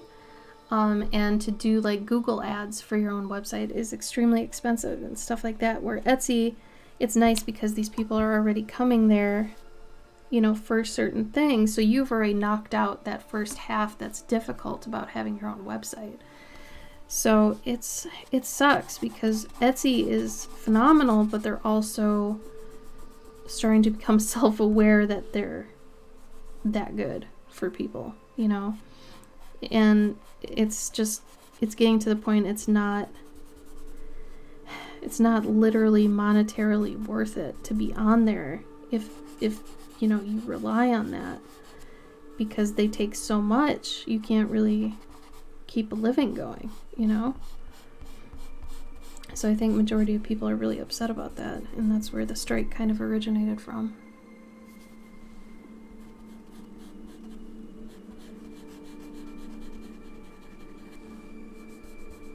So I mean, before you buy anything online, because I love Etsy, but they also have the problem, as does anywhere, where somebody can fake something. You can take something and put up art anywhere and pretend to sell it. You can even do that with Etsy. They don't have any sort of, content scanning stuff where they look to make sure nothing's copywritten or whatever, right? They don't have that. So you could be ripped off on Etsy as well and just not know it. That's there too. But I've found a lot of really cheap metal ring jewelry knockoffs on Etsy too. They're there as they are on eBay. Sometimes you'll see the same. If you work with jewelry and things, you'll see these overlaps of places. And they exist everywhere. So you just have to, no matter what you buy online, you should really do a little research before you actually press the checkout button. If you find an artist you really like, make sure that's their website, or that's going to them. Their money's going to them. If that's a site that has a bunch of artists on it and it's kind of a weird name sounding site or anything like that, they might just be taking a bunch of artists' work, pretending to sell it, and then scam you. So all I'm saying is do a little bit of homework before you actually buy something, because it's too easy nowadays to rip people off. Way too easy. Just do a quick Google search of, whatever that artist name is and see, if they have their actual sites, because usually that's going to be the first or second hit when you Google someone. So if you Google me, you get cloverkin.com. That is my site. You can buy from that. But if you saw my stuff on a site that's art calendars and more, and it's a couple of my things but a bunch of other artist things, look into that one. That's probably a no-go. You know what I mean? Well, the watermarks are good, but they only go so far. Because if somebody really wanted your work, I can get rid of a watermark in less than 5 minutes. Watermarks are pretty easy to get rid of, unfortunately. So I mean, if you're cool doing that, keep doing it, but just know, you gotta protect yourself in other ways. And even so, if you're putting art on the internet, you have to assume that at some point it's gonna get stolen. Like, that's the best thing to do to, like, prepare yourself, is just assume it's gonna get stolen. Then you get to the point where you're like, okay, let's say they do steal it. Fine. But they can't keep making content like I can. You gotta kind of give yourself a little pep talk, and maybe they sell it for thousands of dollars or something. That would suck, and you can try your best to get a lawyer and sue them, but if they're international, that's almost impossible. Like, can't do it. People with our level of income can't really afford lawyers for that sort of thing and whatnot.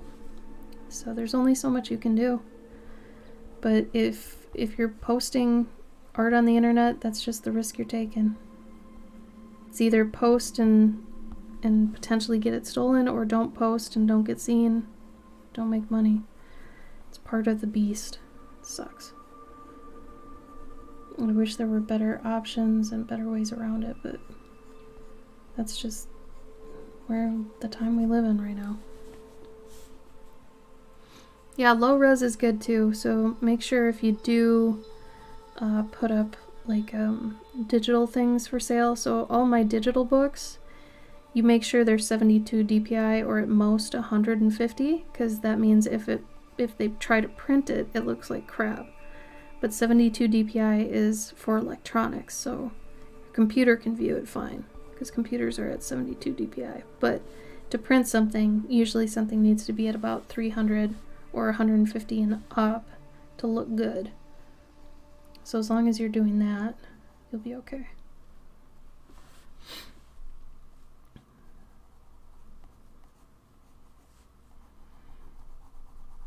But yeah, the internet, I don't know, man.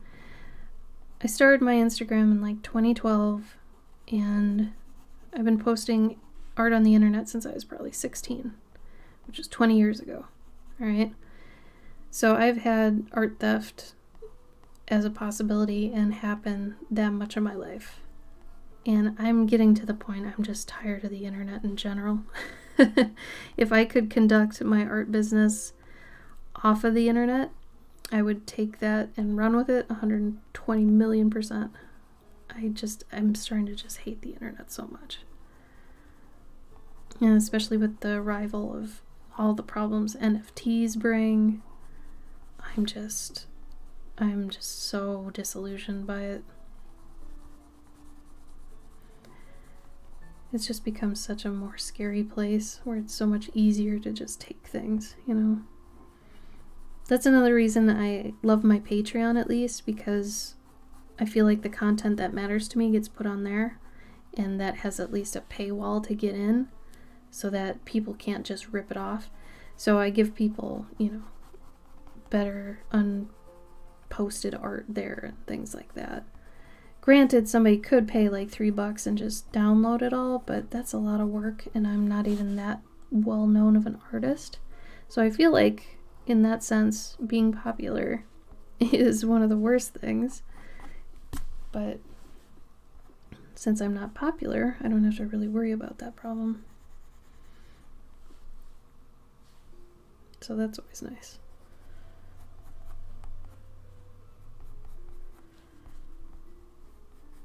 Silver linings, I'm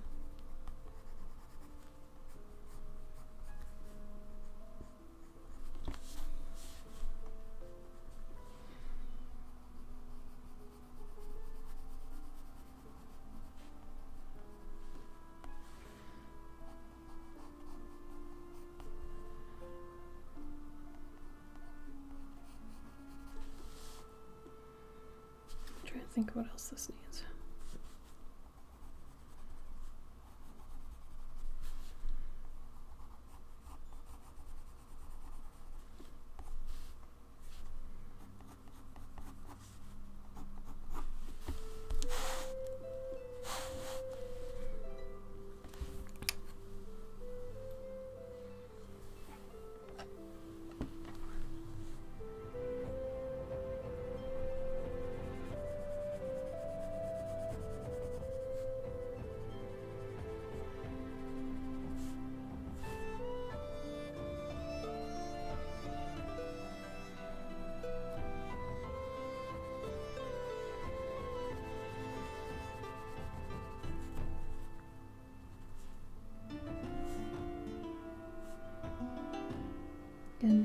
over this with some ink probably at one point.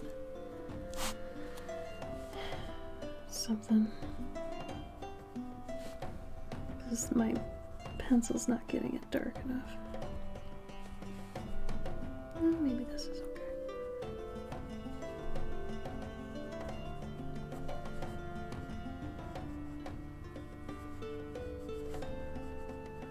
Alright, I think I'm going to be going in the next 10-15 minutes.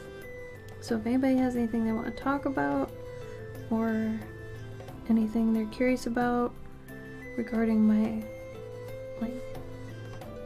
my supplies or what I'm doing or art world, things like that, let me know.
Oh, thank you, Evie. You're awesome too. Thank you for joining me again. I'm always so happy to have you here. Also, your buttons ended up awesome, so way to go there. I hope you sell a lot of those.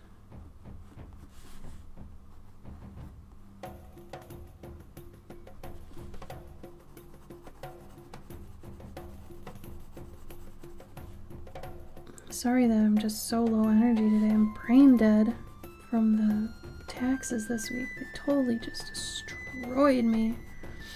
I didn't think it'd be so bad, but man, every time I do them, it's like the whole week I'm just knocked out. So tired. It's the same every year too. I always get just absolutely knocked on my ass.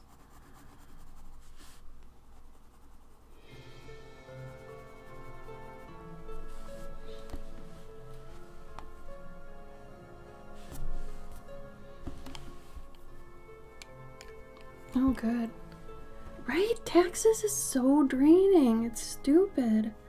And this was my first year doing joint taxes, so I had to be like super vigilant about the things I was saying and the information I was putting down. Oh my god. And we had to pay so much. So dumb. I'm glad I save as much as I do when I get money, but damn. I would have liked to still keep some.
Also, Isabel, thank you so much for always asking awesome questions.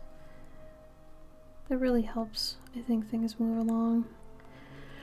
Especially when I can't think of any, or my brain is just dead, like today. I really appreciate it.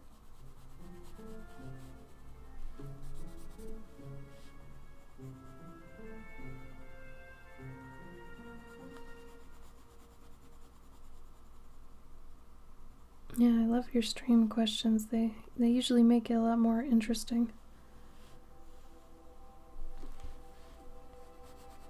God, I didn't even do any of my fun magic. Hold on. Quite envy my boyfriend. He gets everything because he's unemployed permanently. It's just, oh my god. Right? I remember just getting a 1040 form here, and it's just like, oh yeah, just take these numbers and put them into those boxes and you're done. And it's like, oh my god, are you kidding me? I remember doing that. I remember always thinking, why do people hate taxes so much? This is easy. Well, now I know. Ask and ye shall receive. Now I know why. Self-employed taxes are just, oh my god. They're so bad.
Me too.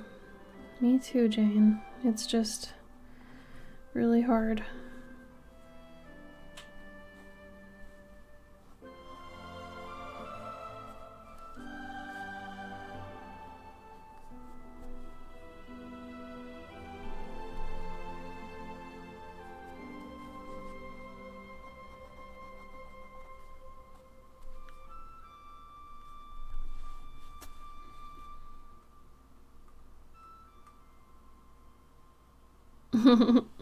It would be fun, wouldn't it, Isabel? As long as I didn't have to deal with too mean of people, you know what I mean?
This still has some ways to go. Like, there's still some things I'd want to do.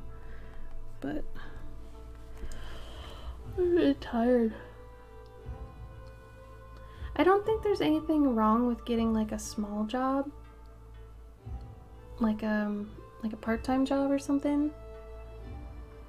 because really, I mean, to get it so you're comfortable still doing your own thing would be nice. Like Gabe and I are thinking about getting a smaller side job.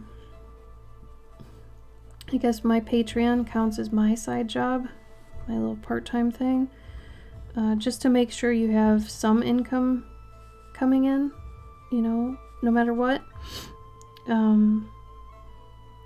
So that's nice, you know, if you can do that. So we're trying to do that now, so we at least have one for sure way we're getting money every month.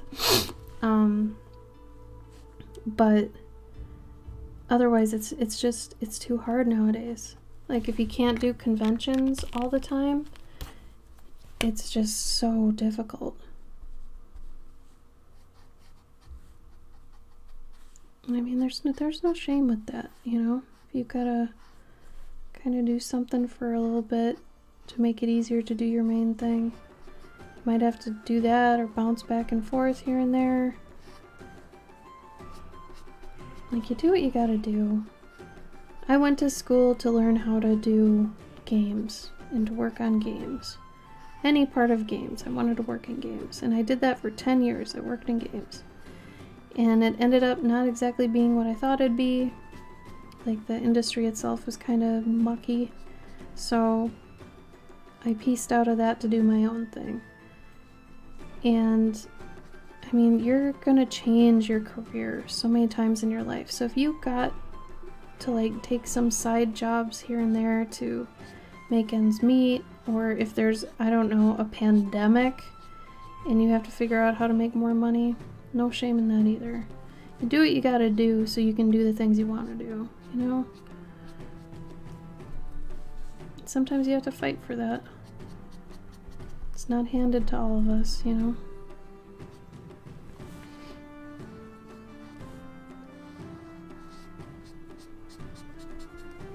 Some people are in a really nice position where they've got someone kind of bringing in the bread every month and they're able to just, you know, do their own thing. And that's cool.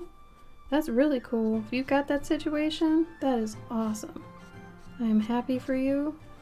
But if you're in my situation where both of you are creatives and you both have to hustle every month to bring it in, that's a whole thing in itself, you know?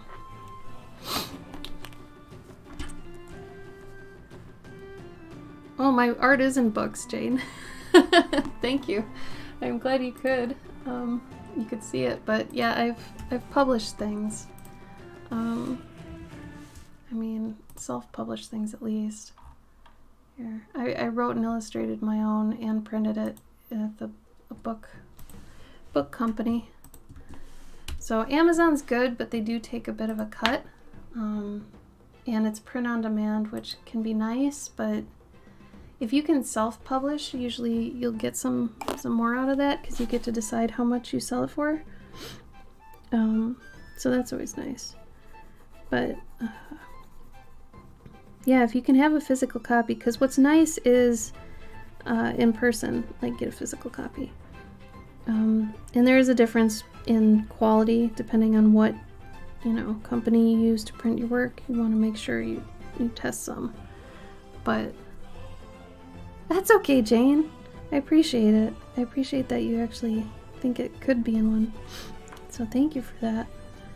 But yeah, like, you know, there's a bunch of companies out there that there are so many different levels of book publishing. And actually, for anybody that's interested, every year my husband and I do a monthly challenge called Journey June. And no, not author's copies, like copies to sell at like an art fair or like a convention, you know, copies you actually bring with you to sell. But I mean, like, so every year we do this thing called Journey June where we teach people how to write a book. And it's not just a book, it's a story. And it's kind of tailored towards artists because a lot of artists want to learn to write and illustrate their own books, but they don't really know how. So every year we take you through the hero's journey, which is a really well-established, nice template for stories.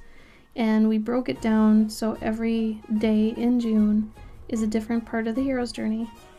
And, you know, we've got criteria that it's like, this would be great if you could do this much, but if you can only do this much, that's fine too. And then by the end of the month, you end up with a story. And then for those people that finished the challenge, who actually made a story, you actually win. I shouldn't say win, but you do earn a self-publishing class where we show you how to publish your book. So we show you how to do a digital copy, we show you how to make a staple bound book, or a saddle stitched, it's also called. And then we show you how to do a perfect bound book, which is the type of book that has the binding you normally see for regular. Here, let me show you.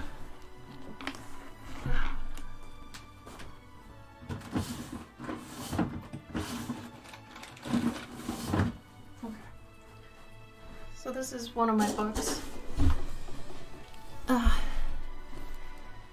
Oh, you don't even need InDesign. You can do it with any sort of program that's got the capability to do that. So like Photoshop, but this is a perfect bound book. When it's glued like this, you can totally do it. So I had done this story during an Inktober way back in 2014, but we tell you how to make your files for this to get it printed by a book company, like a company that prints books, you know, professionally. So we tell you how to do that, so you can do that anytime.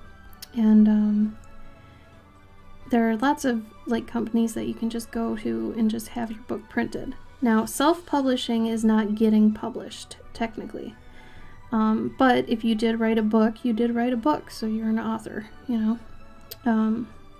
You're just not a published author, you're a self-published author. It's a little different. But we show you how to do that at the end of the month so that you can take that story that you made and make it into a book, and then hopefully start to sell it. And this is our 4th year doing it. I think it's our 4th year. I think we started in 2017 or 2018. I can't remember. But we show you how to go through the whole process, and for each one of those, because we wanted to be able to give people the choice if they had no money, if they had some money, if they had a lot of money to be able to put into getting it published. So we have one of those per level. So if you have no money, you can digitally publish it and you'll be fine. You know, you can sell it that way. And that's where I was telling about the, you know, having it at 72 DPI and all that, just to make sure it doesn't get stolen. You know, stuff like that. And then, you know, you'll have that you can bring to conventions, or, you know, how many should you make when you first make one? We answer all those questions during that whole class. So it's pretty fun. Usually we start ramping up telling people about it in May, because we don't want you to use any pre-existing characters. We want you to start fresh with a brand new kind of test tube character that you can take on the journey if you've never done it before. For the people who have done it before, we have other levels of it. We have a level 2. And, you know, from that point, if you've done level 1 and level 2, you basically know how to write a story and you're good to go on your own. So at that point, I think we've offered you all we can, you know. And my husband is a professional comic artist. He's worked for like Oni Press, Marvel, DC, places like those. So he's got this whole, you know, 20-year veteran in the comic book industry thing under his belt. So he brings a lot to the table there. But if you're interested in his stuff, that's all his stuff. So yeah, anybody who finishes the story can get into the class. We just have you fill out a survey at the end, and then you send us like your hashtag you used, or if you didn't post it online, you know, just a link to where we can see it. You know, that sort of thing.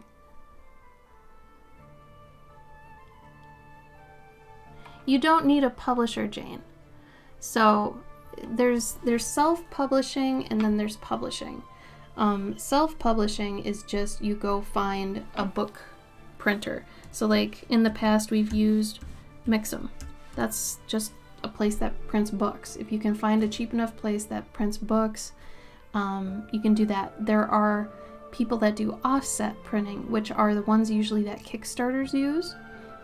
Those are the ones that are like high quality art books. Like those are really, really nice books. That's still self-publishing though. You go, you talk to them via in person or online, and you talk about the samples, like if you want a fabric cover, if you want, you know, very specific gilding on certain aspects. That all is a higher tier of perfect bound.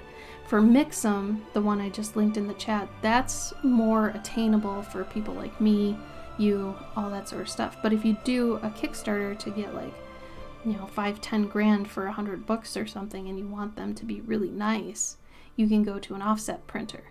And then even below Mix'em, if you're doing a saddle stitched or staple bound book, you can print that at home. You know, you can print that as much as you want to. So offset's very expensive, yeah. So typically that's not a very normal option. So, you know, unless you know what you're doing with offset printing, you probably won't use that as an option. But Mix'em and things like that are easy options for people who maybe just want to, you know, take their story and start sending it to actual publishers. Now, actual publishers are, you know, companies that take stories, take writers, take artists, put them together, make books. Like that's an actual published through a publisher. That's different than self-published. Okay? I want to make sure that part's clear. So if you have an agent, usually an agent will set you up with a publisher, which a publisher is like Penguin Books or just any Scholastic, you know, those kind of companies. Those are publishers. But if you self-publish, you're just taking your books to a printer to get them printed, and then you sell them on your own, which is like what I do. My husband's been published. I have not been published. I self-publish. Which a lot of the time you'll have to self-publish until you get published. You know, if you're not in the, you know, book sphere already. So, you know, that's one way to look at it. Amazon is a self-publishing platform. It's not like a publisher, technically. Because there's no royalties, they're not distributing it for you to other like book companies like Barnes & Noble or anything like that. That's kind of the difference. So at least with Journey June, we show you how to start and finish a story, and then what you can do with it afterwards. And, you know, you could end up taking it to an actual publisher if you wanted, and say, hey, you know, I could make this book. What do you think? And they'll give you notes and all that stuff. So there's a lot you can do. But the main thing is that you do it. You do something, you know? But yeah, a lot of people think publishing and self-publishing is the same thing. It is not the same thing. Oh, you know offset very well? That's good. Maybe you've got some resources you can use then to take your book to get it done up all pretty. I know a bunch of people who use certain websites for their offset, but I would have to do a Kickstarter for that. And I don't even know which story I'd do yet. Once I get done with all the work I've got, I'm going to go back. I've got about 3 stories written that I just need time to illustrate. And then I'll be, you know, taking those and shopping those around.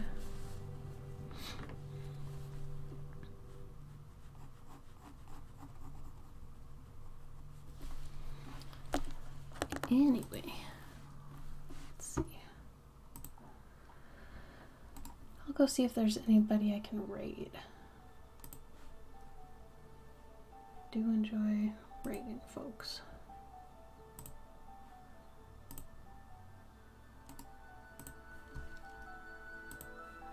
Let's see.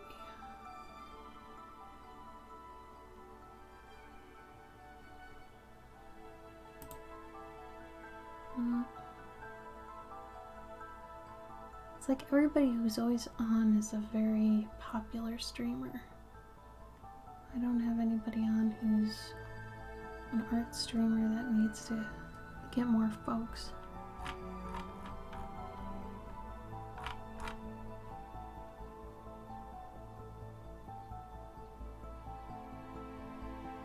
Interesting. Oh, dang it. Alright, well, we're gonna skip raiding for today. And sorry I didn't have my cam up, but next time, hopefully. Next time. So thank you all for coming. I hope you enjoyed hanging with me for this elephant piece. There's some parts of it that are still kind of wonky. Like I just noticed the eye is actually wonky. It's weird because I look at it in the camera and it looks wonky, but when I'm looking at it in person, it doesn't look as wonky. Yeah, maybe I can. There we go. It's a little better.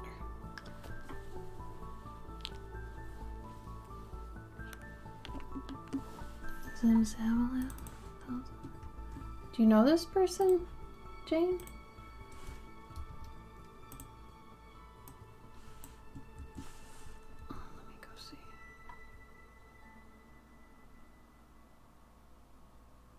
Oh yeah, I guess we could rate them. Oh, their camera's lagging pretty hard.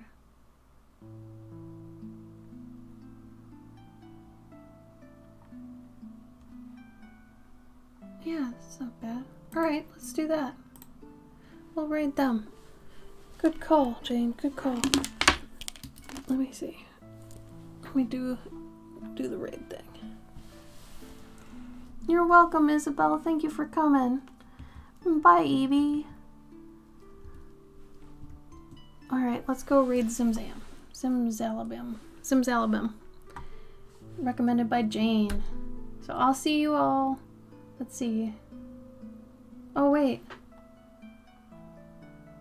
Oh, they have only... Okay. The follower or subscriber only chat, apparently. Which is weird. But anyway... Enjoy, everybody. I'll see you next weekend, okay? Thanks again. Bye!